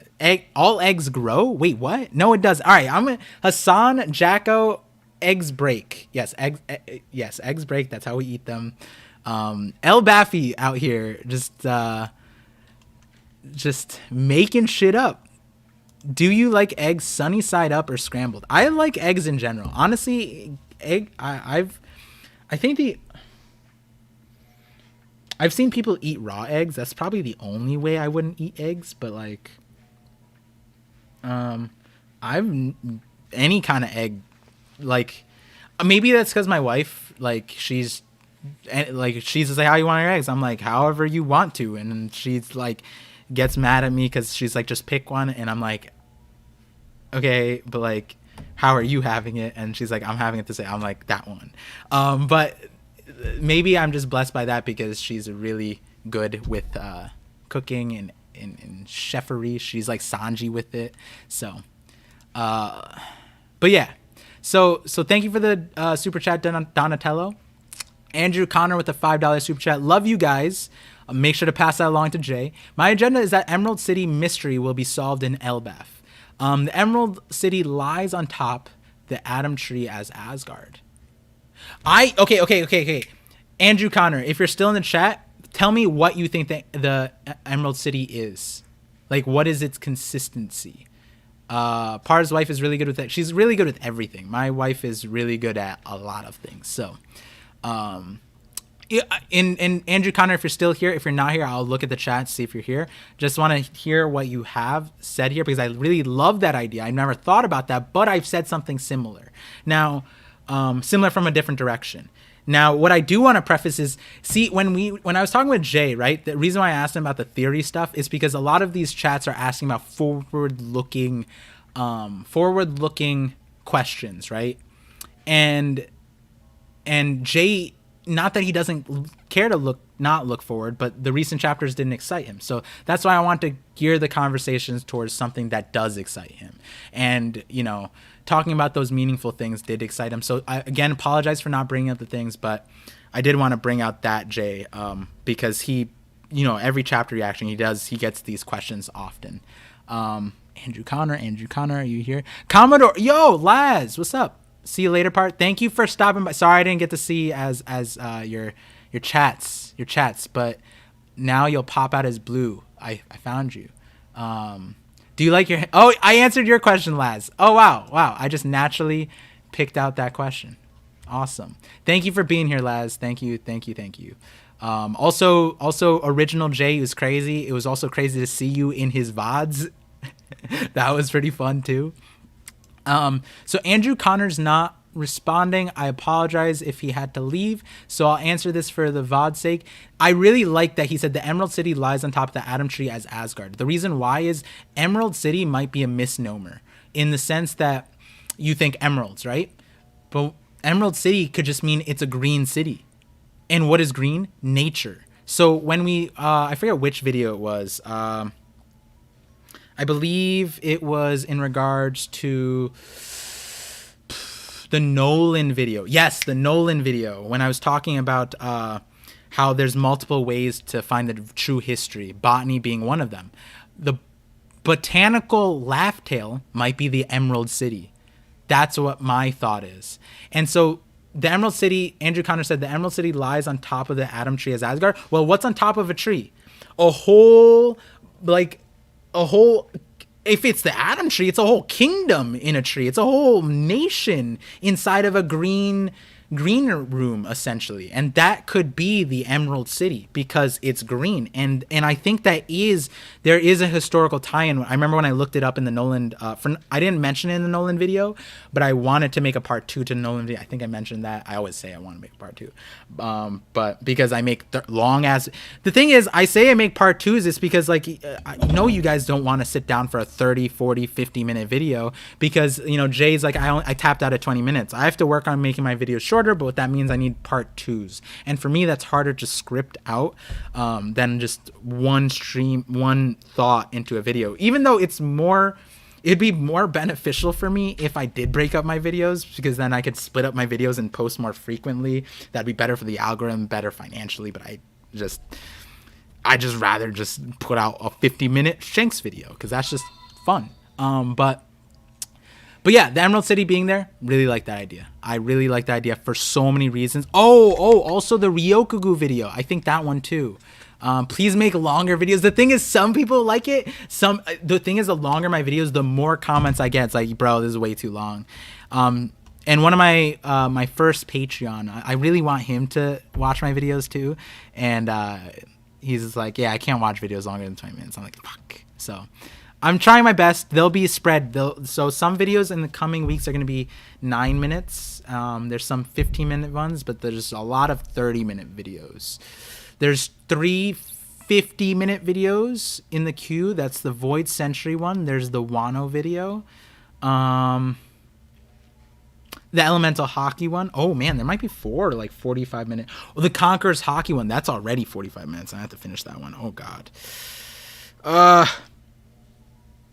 It's happening, guys. It's coming. I'm going to be the next 2 months is all ParVision. I was able to put aside my other life stuff for the most part. I was able to do that, but hopefully we're able to be here. ParVision is a long vision. Yes, it is. Teching geography is everything. Par botany is everything. Par is everything Phantom Greyfire. That is the point. Everything is everything. Music, botany, science, architecture. There's a reason I talked to Dax Sake, right? Because Dax Sake is an environmentalist, or not environmental. He studies environmental science, and it's like that's important, and the physics is important. So many things are important. No lie, I'm ready for more ParVision theories. Yo, thank you. Definitely, trying my best to get them out. Bry the Freak, the era of ParVision. It's exciting. I really like your longer content. Your stuff to me is easy to digest. Appreciate that. A side note, I should emphasize this more. I am premiering all of my videos. The reason why is because that's a learning thing for me, because I get to see how you guys receive the theories. So if you guys see a premiere, even if you guys can be there for like 5 minutes, 10 minutes, whatever it is, I do really value that, because I get to see like your live reactions, how it goes through. For example, the Godfather Shanks theory, I wrote that in a specific way so that the moment you felt the emotion, I addressed it the next part. And if you look in the live chat, that is exactly how it was received. And I was like, wow, this is great. So that is one of my ways I try to improve myself, is through the premieres, because I see how you guys are receiving the video, and I try to connect myself closer to you, or in general the community, and talk the talk. El Baffy says, I prefer shorter videos, don't hate me. Don't worry, El Baffy, everybody has their own preferences, and my goal, my job as a content creator is to make my content a place that's enjoyable for as many people as possible while staying true to myself, right? So and not saying shorter videos aren't me either, because some of my favorite videos are my shorter videos. The Otahime one is a short video. It's a 10-minute video, I believe, and I really love that one. Is it just me, or a little quiet in the ParVision videos might just be me? Oh, is it really? People told me I was too loud, so I quieted it down a little bit. Let's see. Let me get through some more of the super chats. Time Lord with the bits. What is your guys' favorite mystery in the One Piece world? Mine is either Tequila Wolf or perhaps the connection between Ancient Wano and Jaya. Time Lord, that one is going to be a question I for sure will bring back up with Jay in a future conversation, because you saw how we were going to that, where I was letting him know literally all the videos I sent to him were the exact kind of synthesis that he likes, the past synthesis and the mysteries, and that was the title of the thing. So definitely we're gonna get to there soon. And also, you guys heard, like, Jay, it's like he doesn't get enough chance to like speak on his thing, because he only really has time to do the reactions, and if he had the time to do more videos, it would be on those things, right? And so hopefully we get more of that soon. Hopefully Time Lord will get the answer naturally. Let's see, Mr. Bushido. Oh, we addressed this one earlier on in the stream. Dan Demand, thank you again. Thank you guys for supporting the stream. Thank you, Mr. Bushido, for the 4 months. Damn, that was fast. It really was. Mr. Bushido super chatted 2 euros.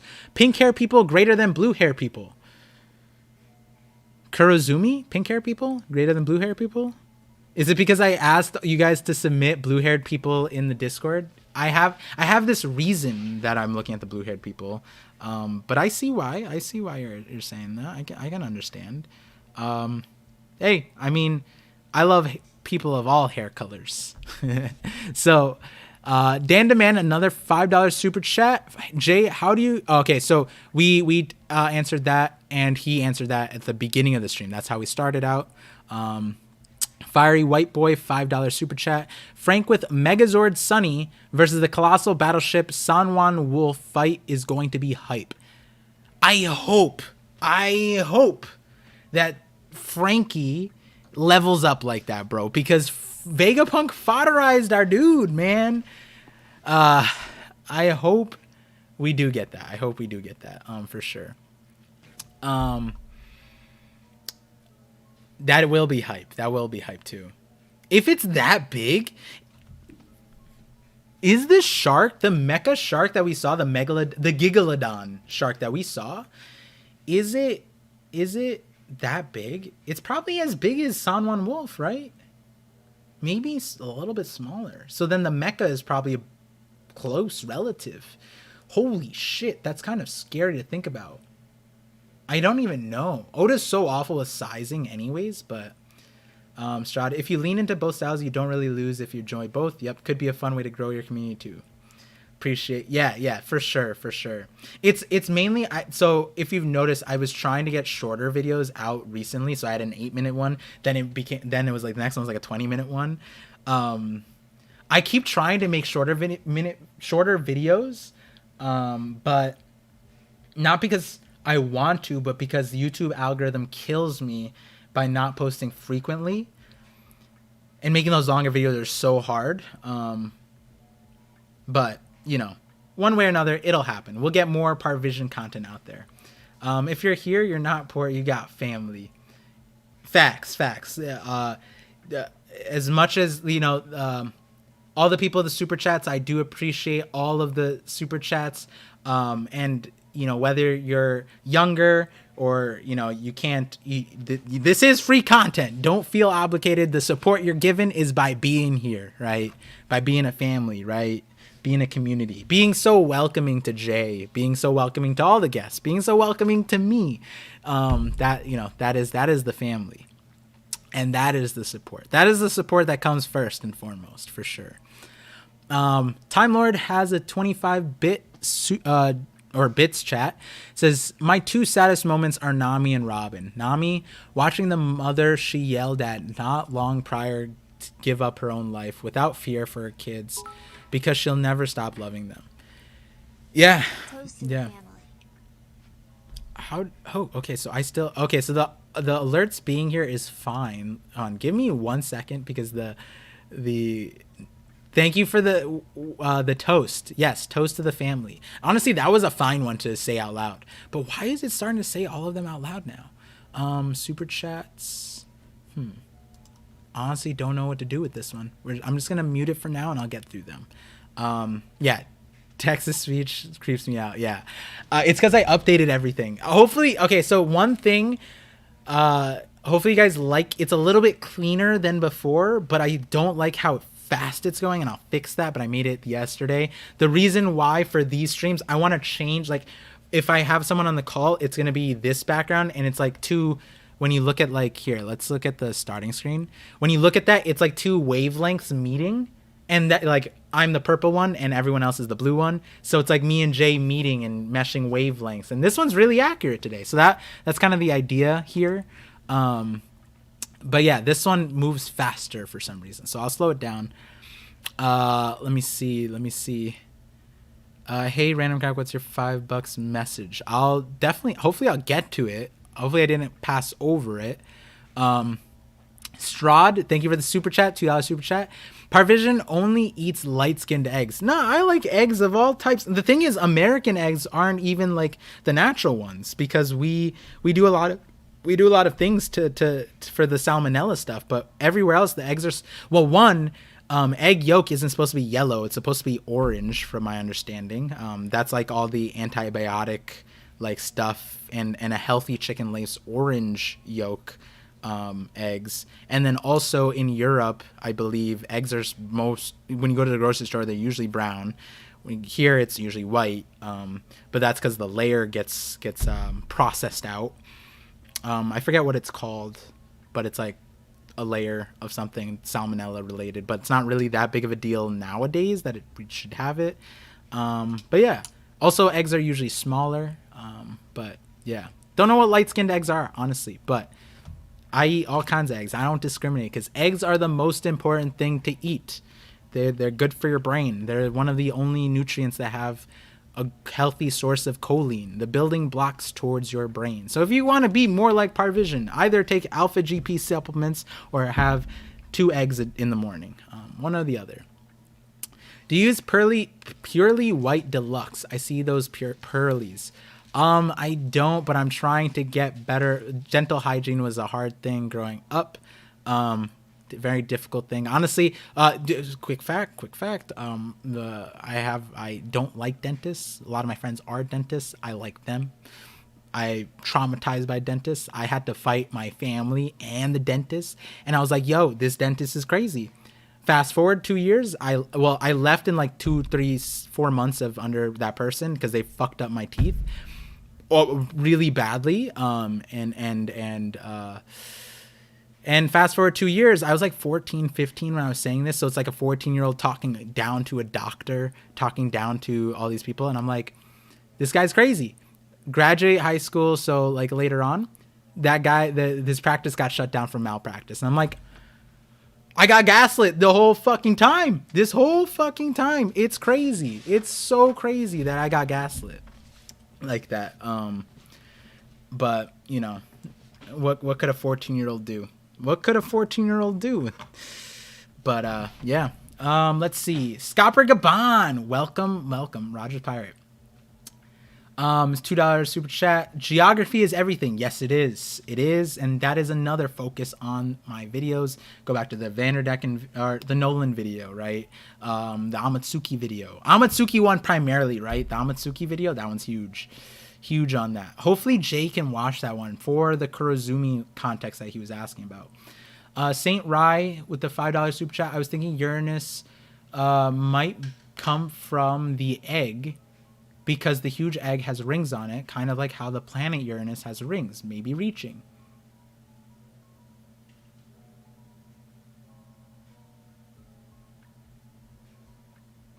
Okay, real quick, I really liked Randy's theory about the, I think it was Randy. Was it Randy? Hold on, let me just make sure. No, it was Hidden Island. On his chapter, his live chapter reaction that he does Fridays at 2:30 p.m.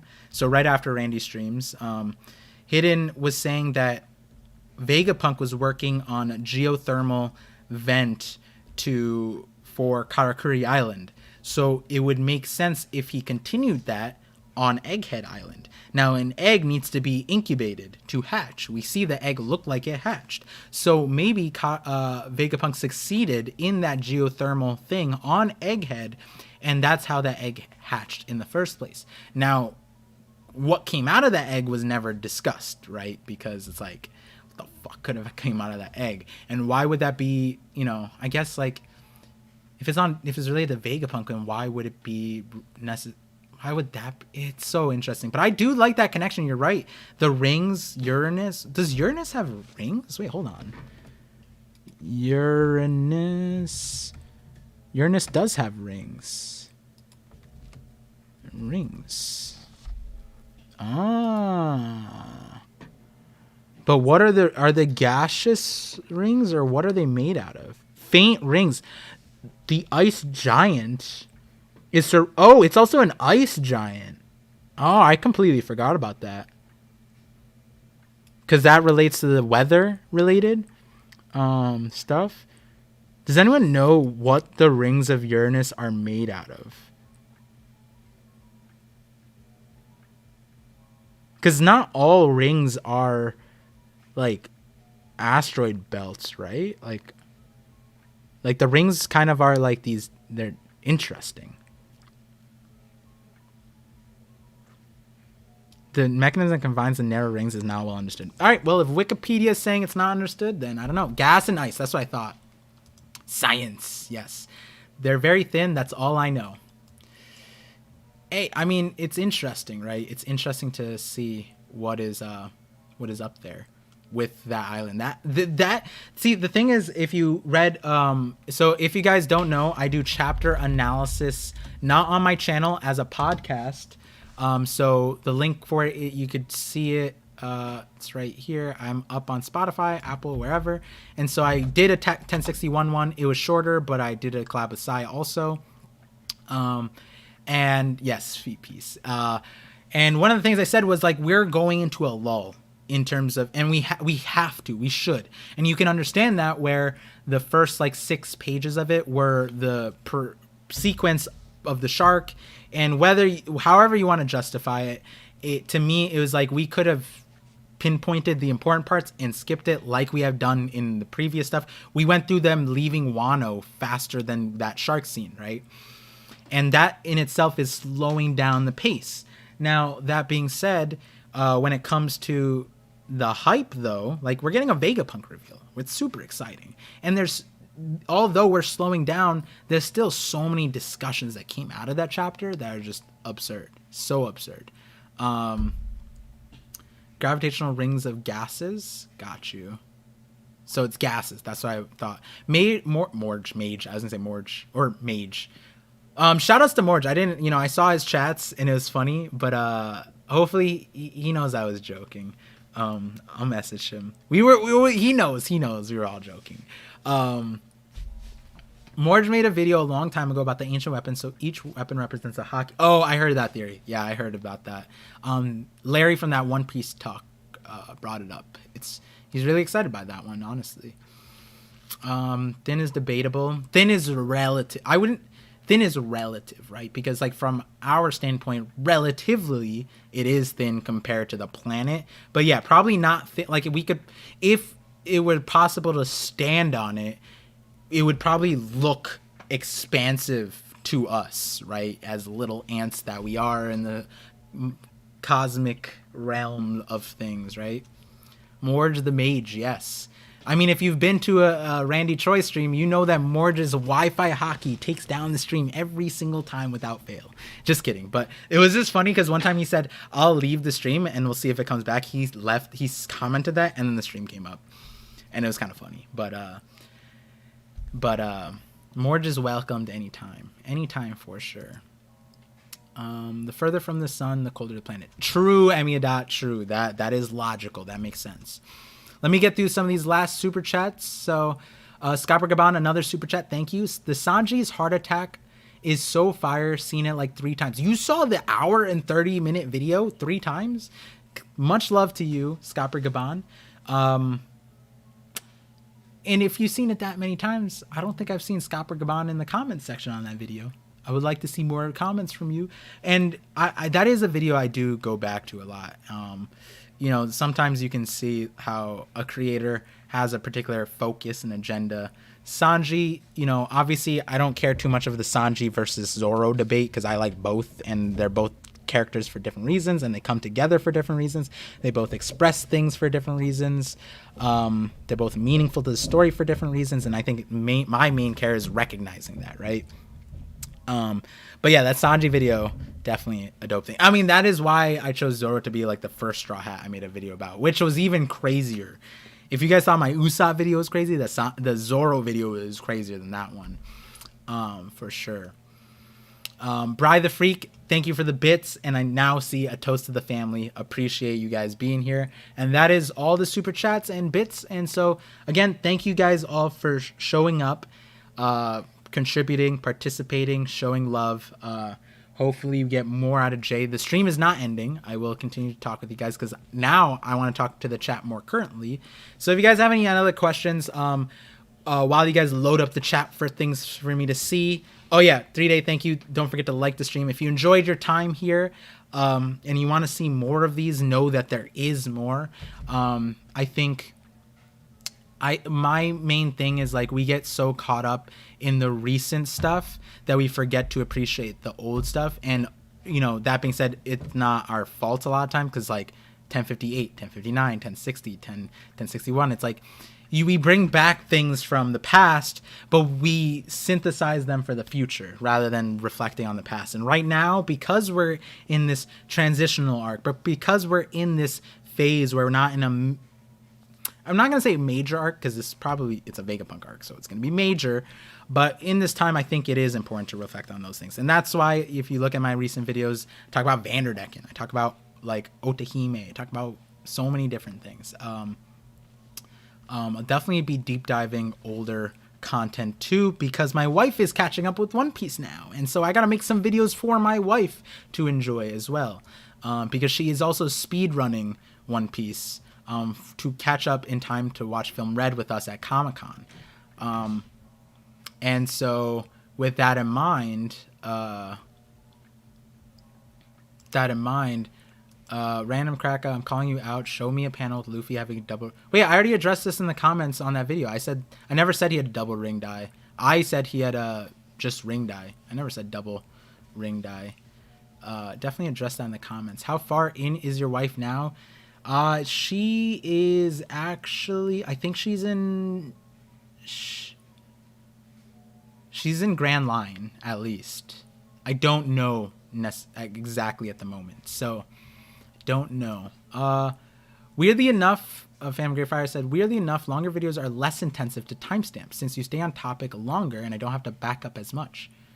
Okay, so if Phantom Greyfire is saying that it's easier for him to help me out, I'm trying to help out Phantom Greyfire, so definitely be in line for future videos. I mean, be ready for those longer videos coming out. There was something else I want to say. Again, if you came in late, ParVision VODs, my second channel. This will be posted up as a VOD there. I'll probably end the stream in 8-ish minutes but oftentimes my chat holds me hostage.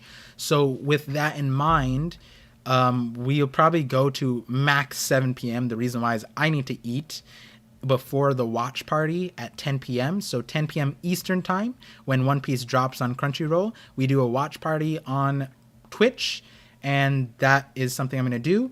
Now, the next big thing is this weekend's a very special weekend because we don't have just one Voice of All Things stream. We have 2 Voice of All Things, and another voice I want to highlight is Volume 1 Podcast, who just caught up with One Piece, and they brought me on their channel in their journey catching up to One Piece, and they brought me in on their celebration earlier this week. If you guys missed that stream, I highly recommend it because it had the likes of Tekking, it had the likes of Joy Girl, but it also had some creators and viewers that you may not be aware of who had really great takes, in my opinion. I didn't see the first creator or first person who guessed on their show, but Nolan D. Liar. If you guys like savage takes, he's a great one. He's a great one for that. I definitely found myself resonating with a lot of his takes. And then after him, it was Tekking, I believe. Then it was me. Then it was Joy Girl. Then it was me again. Because, you know, you can't get enough ParVision. We covered the Shadows theories. Believe it or not, I shared them the Shadows theory before they got Gear 5. But I hid the Gear 5 part. So they posted a video about that, me explaining the Shadows thing. So tomorrow at 3 p.m. Eastern time, they'll be coming on again. They'll be coming onto my stream, and we'll be talking about the theories that because they just caught up with One Piece and they need to get acclimated to the theory world. And how funny is it to be watching ParVision theories? Because, you know, most people like would say that my theories are more out there, but they're interesting. And I won't go as far on saying that they're believable. That's up to you guys. That's on you guys. I just make things that I like. But they're getting the ParVision taste first, and I can't wait to see what they have to say tomorrow.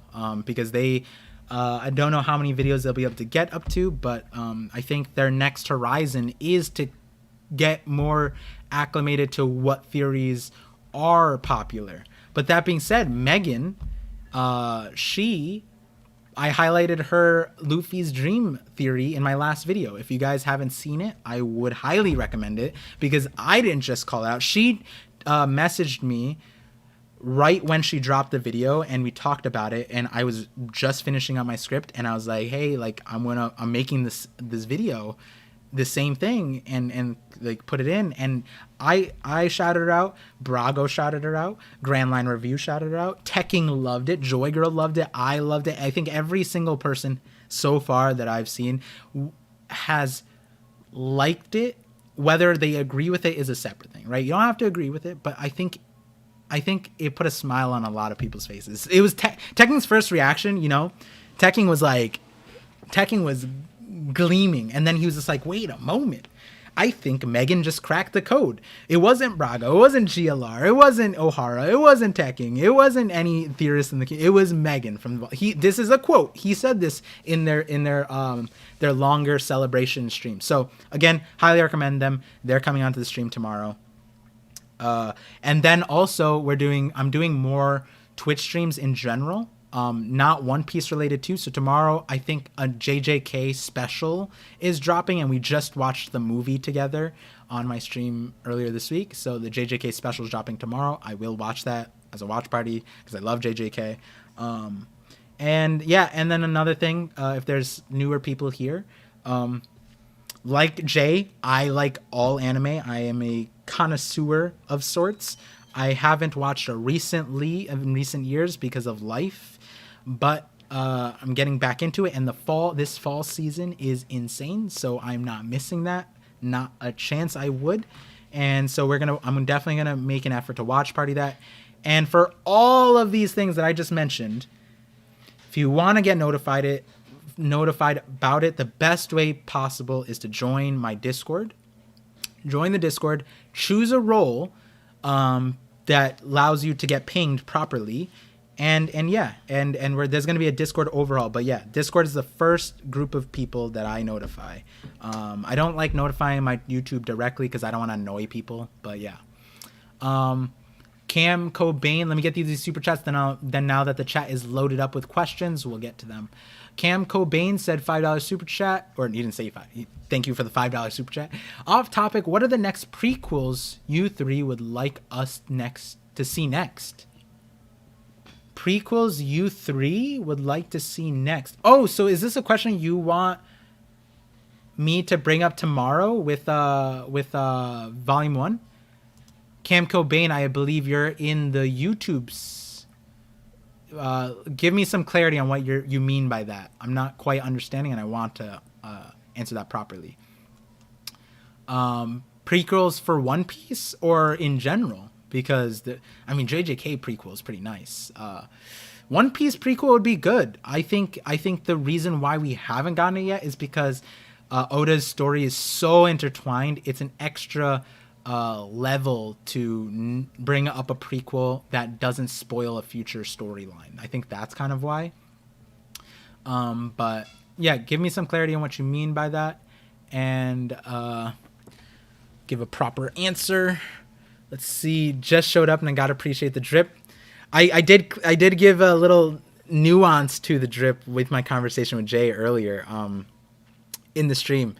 But that being said, yeah, thank you. This is again another quirk of ParVision streams is this is Professor Par. This is Professor Par because we are scholars of One Piece. The thing is, making a One Piece channel, you have to be passionate. You have to, regardless of your takes, regardless of whatever, you're passionate about it enough to devote your time like this.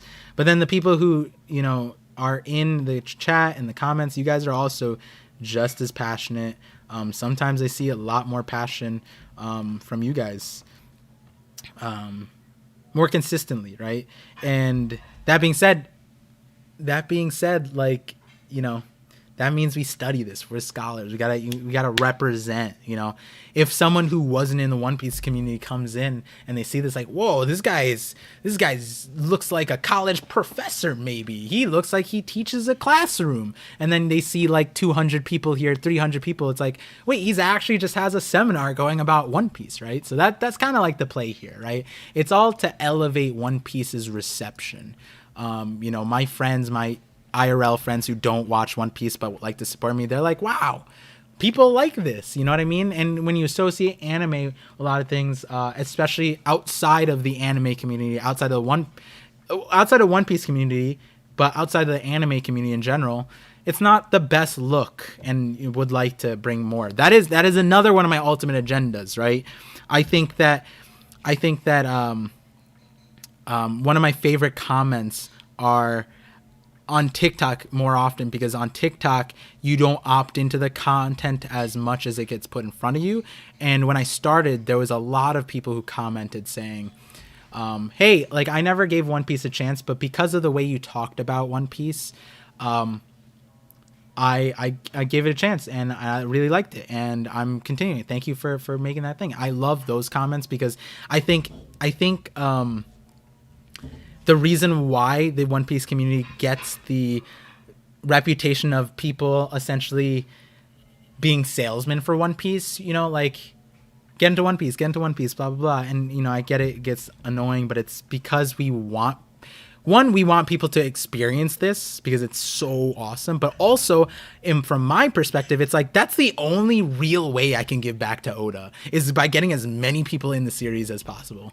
And so whatever I could do to do that, I will. You know what I mean? Whatever way I can get more people into One Piece, that's my play. That's why I want to collab with anime onlys, to get them into the manga space. Because if the anime onlys get into the manga space, then they'll get other anime only people of other series that, hey, you should get into this series. And some of you guys in the chat have seen me topping into random Twitch streams. I just search up One Piece on Twitch to see who's watching One Piece, and I just hop into every stream. And it's so cool seeing how many people recognize me in those things. It's not like the clout thing. It's like, wow, like, I didn't expect to see myself being recognized in an anime only stream. But usually it's the mods who are getting rid of the spoilers. They manga readers probably. So yeah, that I went on a whole rant. Let me see if Cam Cobain answered, and then I don't see Cam Cobain's answer. Let's see. I don't. Mods, if you see Cam Cobain respond to my question about what the context of his question was, then I will answer it. Bry the Freak with thank you for the bits. Said Chainsaw Man and Edge Runners hype. Yes, I gotta. So Chainsaw Man definitely gonna be watch partying that. I've heard too many great things about it. I also heard that the manga is ongoing, so I'm excited about that. Because if I really like the season, depending on my reception of it, I might get into the manga. But yeah, Edge Runners, Cyberpunk, definitely will get into that. You should collab with Nani no anime par. That's Ruff, right? Ruff Senpai. I think that's him. Yeah, I definitely do want to get into that space. I know that a lot of people are hesitant in collaborating with a manga creator, but I heard that Ruff Senpai was gonna get into the manga, or he was gonna stay anime. I don't remember exactly. Maybe I'm mixing it up. But yeah, if you guys want to see me collaborate with people, send them, let them know about me, or let me know how to contact them. What the best way is. Send it to me in the Discord, and I will. That is my videos top priority, because I need to do that. Can't let my channel die. But if second priority, if not equal to the first, is talking to as many people in the next 3 months, as many people. So you need your own version of the Reverie with all of your connects now. It would be nice to see hidden in the bigger community. Monoman got some future sight there. That's all I'm going to say on that one. One of the reasons I love seeing the book community getting involved in the manga, they're reading the manga like Volume 1 was. Yes, that was one of the biggest, because believe it or not, I said this at the Mort stream, Murphy was one of the first One Piece YouTubers I knew about, because I knew Tekking is default. Tekking is default because like his things transcended One Piece YouTube. Even when I didn't know about the community, I did know about Tekking, just not to the extent that it existed. Now, when I looked up One Piece YouTubers, Tekking came up and Murphy. So when I got into One Piece, Murphy's Marineford analysis was one of the first videos I saw, believe it or not. And I was like, wait, she's a book content creator. I was like, wait, I knew about book clubs, but I didn't know about like content creator book club type of things. I was like, whoa, that's so cool. And so it was a whole whiplash right there. For sure. Been trying to get a collab with you and Murphy, but she's always busy. Oh yeah. I mean, I don't even know what the best way to contact her, because this isn't like slander, but she doesn't seem like a Discord person. Doesn't seem like that's her vibe anyways. She gives me like a Zoom kind of vibe, which isn't like, I'm not trying to say anything, but like, that it's just kind of like, that's what you get with like the book club community in general. All the people that I know who read books are just like giga-brained. That's my opinion. She says she is interested. She's always in her own. Man, here I am just assuming shit. Rule number 1, don't ever assume shit.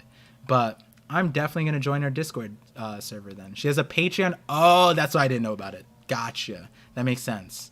Then I'll definitely get checking that out. There's actually a massive TikTok creator that I want to collab with. He has like 5 million followers. Oof, I'm trying to get his thing because he does history stuff. Some people know. And he always puts One Piece songs in the background. I'm trying to get him in there. So definitely will be doing that. Murphy's on Discord, got you. Cole and Grand Line review for me. I did a Cole one. I did a King of Lightning one. I'll try to get King of Lightning on my stream. The only thing is he streams so much that like I have to schedule it out, and I will. I definitely will ask King of Lightning what time it is. Tekking is king. He's just different vibe. Yeah, I'm trying to get in contact with Tekking. He's a hard guy to get into contact with, but if you guys ever get a chance to, let him know that I am interested to collab with him either way. I just don't want to be that guy who kind of annoys other creators, or like, I think I emailed him a few weeks after the Reverie, because I thought at the Reverie I'd get a chance to talk with him. But Tekking's a super busy dude for sure. It's full schedule. Uta is in my chat and says, hi, Evil Morge. Welcome to the chat, Uta. Glad to have you here. Definitely would like a Grand Line collab. Yes, Grand Line is also seems like a very busy person. So, and also time zones. But now I think I'm getting into that time zone realm with Joy Girl. That is something I'll be setting up soon. We have a guaranteed collab, but I want to talk to her on the channel, one-on-one. So once I get that facilitated, then I can be more whatever's reasonable for her. Then I imagine it'd be easier to get out to the international side of things. So go on the Blue Banana podcast. Oh, that's the Grand Line review. Joy Girl and O'Hara, right? Yeah, that'd be exciting. Big Boss, what's up? Let me see some of these questions that you guys were asking me earlier, and I'll come back to the current chat. Did you get the last super chat? I believe so. I like to think I did. Better end the stream before you get stuck again. Hey, I want to be stuck with you guys. I said max 7 p.m. So in 20 minutes, 20 more minutes of talking with you guys. I couldn't think of a better way to spend Saturday. Let's see. Definitely got to watch the VOD. Yep. Go. Nolan was fire. Them of the Godfather Shanks. Yes, I asked them to watch that one because they have this whole like, oh, ParVision just positive. All, you know, like he focuses on theories that make people smile and happier. Wait until they see Godfather Shanks. Wait until they see the enjoy I get from having their favorite character get flipped upside down. And a lot of the times, right, even King of Lightning, right, he was just like, no. His main thing was like, stop talking about Shanks in that light. You know, so and the thing is, I do care about your smiles, but I also care about my smile, and that video made me smile a lot. With the premiere, if you guys go back to that video and look at the live chat, when I said I curate the video to your emotions, the moment I dropped I said by now your stomach is turning, but when I dropped the human trafficking side, the chat was like, no, and then if I was streaming, the smile I had, I was just like, ha ha, I did it. So I sound so evil, but it was a grand time for sure. I can hear you, mwaha. Yeah, that is the mwahaha for sure. I like to see creators play One Piece focused Pictionary. Kaiju. So if you do want that, I actually did that on my stream. Randy Choi came in. It's called Gardic Phone. We called it Pardic Phone. It's in my VODs channel. That was probably my favorite stream. I think my brain broke from laughing so hard. And that is something I will set up with more creators very soon. That is why I smiled and laughed, because there's no better way to end the year than on a fun stream like that, right? So hopefully, and then the other part is Cole. Like, I want to see him draw. I want to see Brago draw. I want to see them, like I've already seen Brago play Smash. Monster, by the way. I like seeing these creators outside of their element. You know what I mean? Get them a little bit outside. And here's a little spoiler for you guys. I'm not allowed to say anything, but you might be seeing more of that in the greater sense of the community in general. So, let's see. Teching is Ash Ketchum in flesh, bro. Teching, for sure. It's like when he puts on that jacket now. That's the equivalent of turning the hat around. Yes, another watch party. You already know Van VTuber. You already know Van. Zoro is a plant. Mihawk is a sword. Wait, sorry, not Zord. Zoro is a sword though. Hit him with a Godfather. Mihawk. Oh, I sent them the Mihawk is a sword one. Are you talking about volume 1? I sent it to him. Let's see. Can't say I won't say. Shout out Fandom. Yeah, Fandom's the GOAT. Fandom is the GOAT. What are your top 5 degenerate anime, kind sir? Degenerate?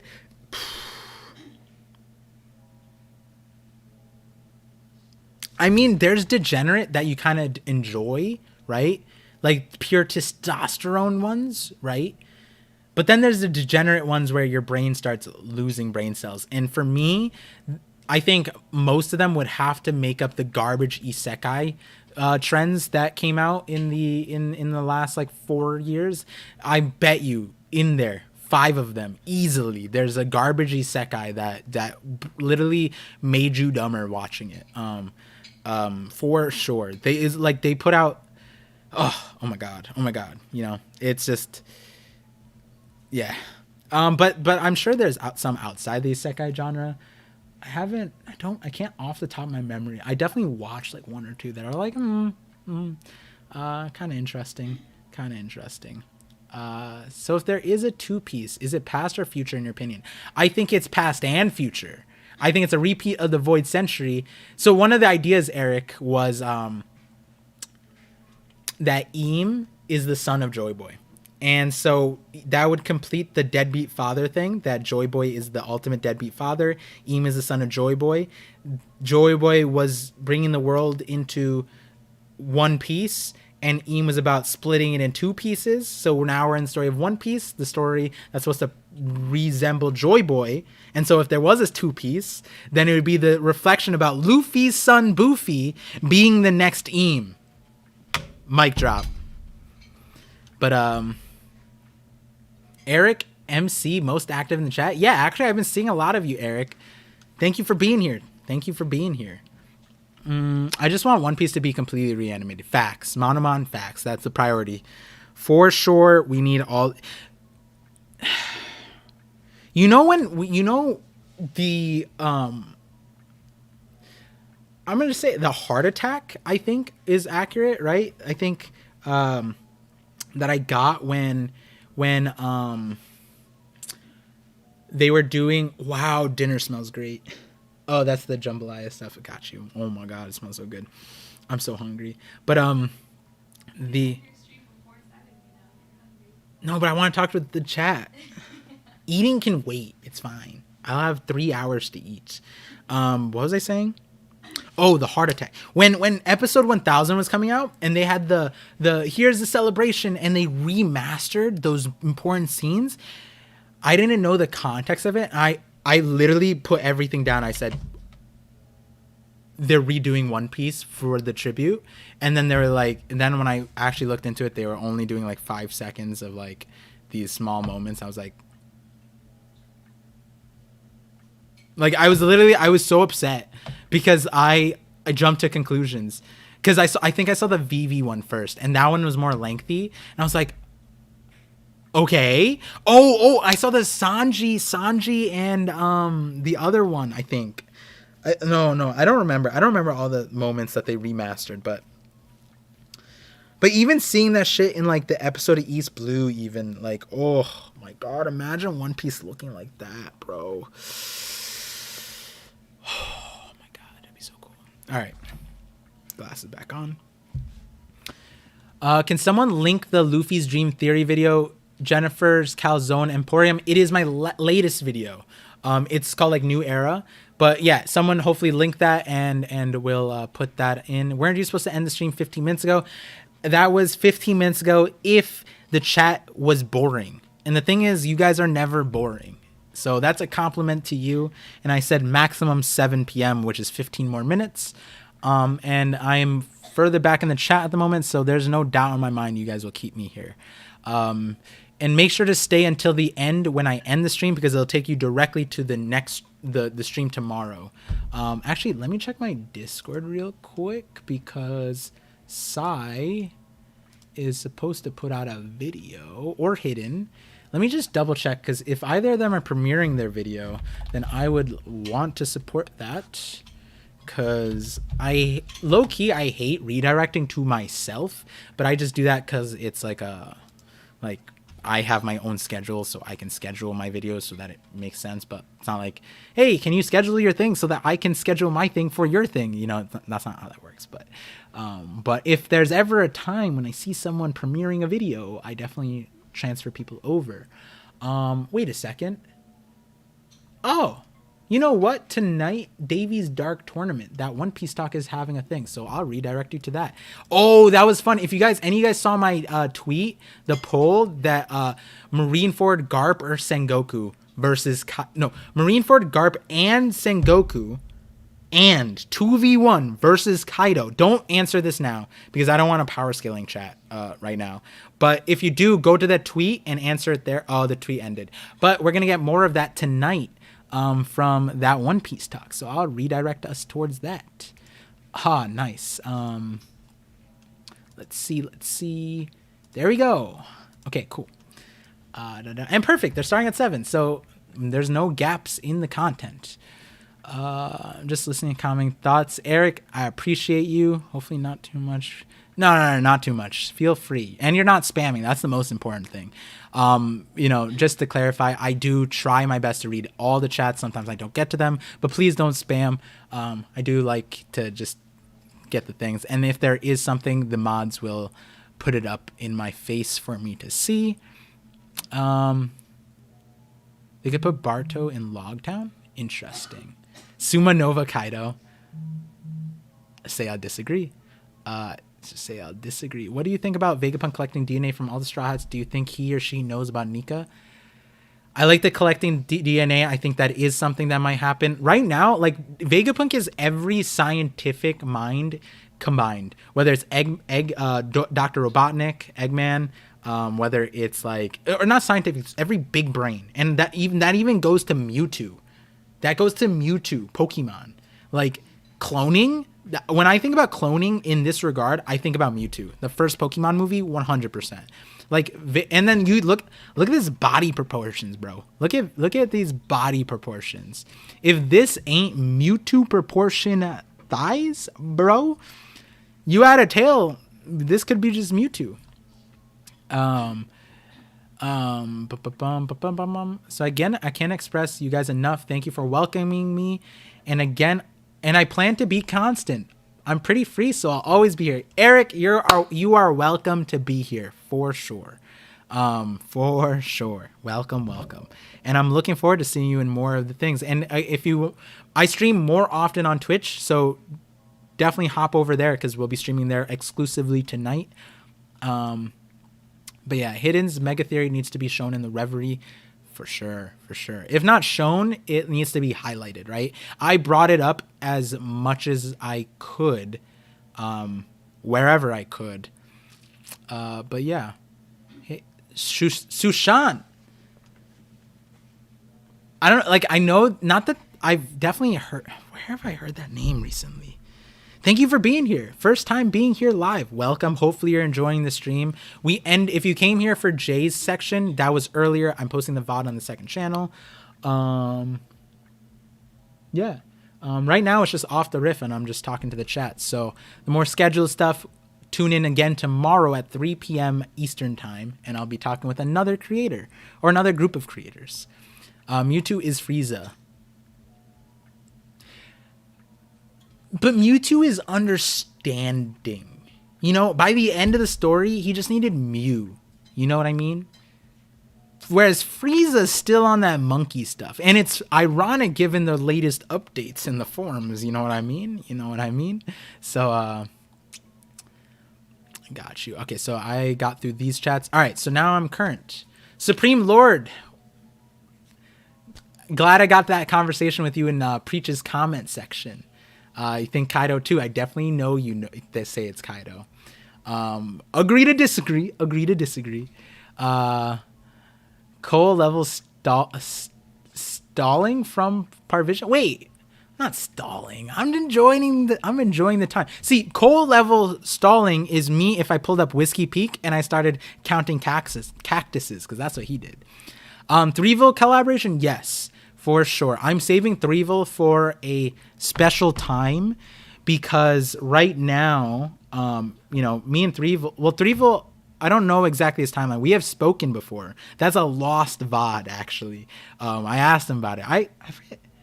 I hopped on one of his streams the other day, and I think that one's a VOD. But yeah, given that me and Threeville are both theorists. Well, one, we don't really watch each other's videos for the express reasons we're both theorists, and the other reason is that we're both super busy. So, and it's like, to stay in our topic, we both have that mutual understanding. But that being said, we both treaded the same timeline of journey in a similar fashion. We're both the rookies in the Reverie, along with Murphy.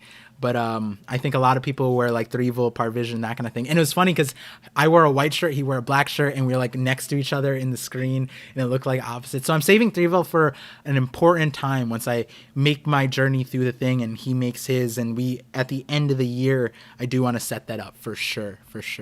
I've enjoyed every time I've spoken to Threeville. We've had fun, a lot of fun. It's a different, me and Jay, we had a lot of fun and we talked about different things. But then with Threeville, we were like theory crafting off the rift, and it was off the riff. Really fun, not off the rift. This isn't League of Legends. CJ Shira just got here. So do you think this is Vegapunk's real body form? No, I do not. The reason why I don't think so is because of this line from Sanji. So if you guys, I put this synthesis out. I didn't put this in my live reaction, or I didn't recognize this in my live reaction. But in my podcast analysis of this, I noted that in the previous chapter, we get the direct comparison where Sanji senses Bonnie, and we know, and I've emphasized this heavily, that Sanji knows the heart of a maiden, and that's how he was able to sense Bonnie, where Luffy could only sense that there's a person. Sanji was able to sense the heart of a maiden. He, here, the very next chapter, could not do that while he has the visuals of Vegapunk's form in his face, and he couldn't sense the heart of a maiden. So that to me tells me, at the minimum, this is a vessel of some sort. That's not to say Vegapunk cannot be a woman. I also emphasized in my analysis that I personally would love it if it were a woman, but it could very well easily be an old dude who's doing some interesting things that is also an Oda route, or it could just be an old dude with a normal thing, and this is just a vessel. Maybe there's dudes, maybe there's females. Who knows? Who really knows? Considering this is what, Punk 02, and the other one is, where's the shark? The shark is Punk 03, right? So one is a woman and one is a shark, right? Like, who knows? Maybe Punk 1 is a dude. And this is maybe Punk 12, but it's Vega Force 1, I believe. I don't remember exactly. But yeah, so that is my current take on that. Welcome to the stream, CJ Shira. Hopefully I said that right. Correct me if I'm wrong. Great point. I don't either. I think he's an old perv, probably. I think the O2 and no Oda box gave it away. Yeah, for me, the reason why I would love it if it were a woman is because we already got all the scientists are men, and they're all arrogant, cocky dickheads. And like, it would be dope to have a arrogant, cocky woman scientist who also has all the authority, because she would like no diffs all of them scientifically. And I like that because I really like Dr. Kureha. Dr. Kureha was so dope to me, because she was just like, I don't give a shit what you think. I'm better than you. You know what I mean? And she was right. She was right. She drop kicked Sanji. Right? Like, that's dope. I love that. You know what I mean? Sanji's just trying to not listen. It's like, are you joking right now? Like, you know what I mean? There's so many cool things about that. What if Vegapunk is actually just mediocre, just literally from the future? That is possible, Phantom Greyfire. While I see that as a possibility, I do like this current line that we get here that would get cleared up in the officials, in that Vegapunk seems humble almost. And I like that because that's like Dunning-Kruger effect, where it's like, if you're really smart, like, you know that there's higher peaks. And while Vegapunk may realize they're the smartest person on the planet, they realize that the future, see, this is the way I see it, right? Like, I forget where this comes from, the sentiment, but like, I always strive to be a better person tomorrow. And so there's no reason for me to be arrogant today or cocky today, because the future me should be better.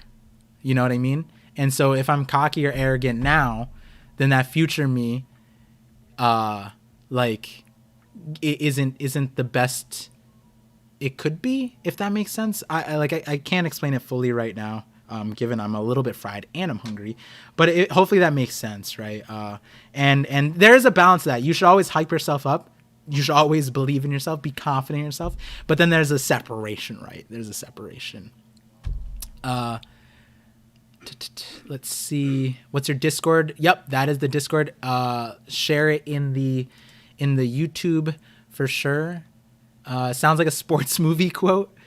Yeah, I mean, the thing is, the reason why it probably sounds like that is because sports, everyone can relate to a certain extent physicality, right? That's kind of why some things are lost, and the more of the masses can relate to a sports video than rather than like a talk about NASA, like that kind of stuff, right? But yeah, It definitely does sound like a sports quote. Confident, not cocky. Yeah. Pargo eat. Yep. I'm about to in 2 minutes. In 2 minutes, I will take off all my clothes and go eat naked. That is the play. Yeah, limit yourself. Yep. I remember that from Naruto. Not sure where that came from though. Oh wow! If it is a Naruto thing, Scoot, can you send that to me? Because I as much as I rag on Naruto, Naruto is nostalgia. Naruto is big three. Naruto is childhood. Naruto is there were a lot of meaningful moments. So remind me where that was.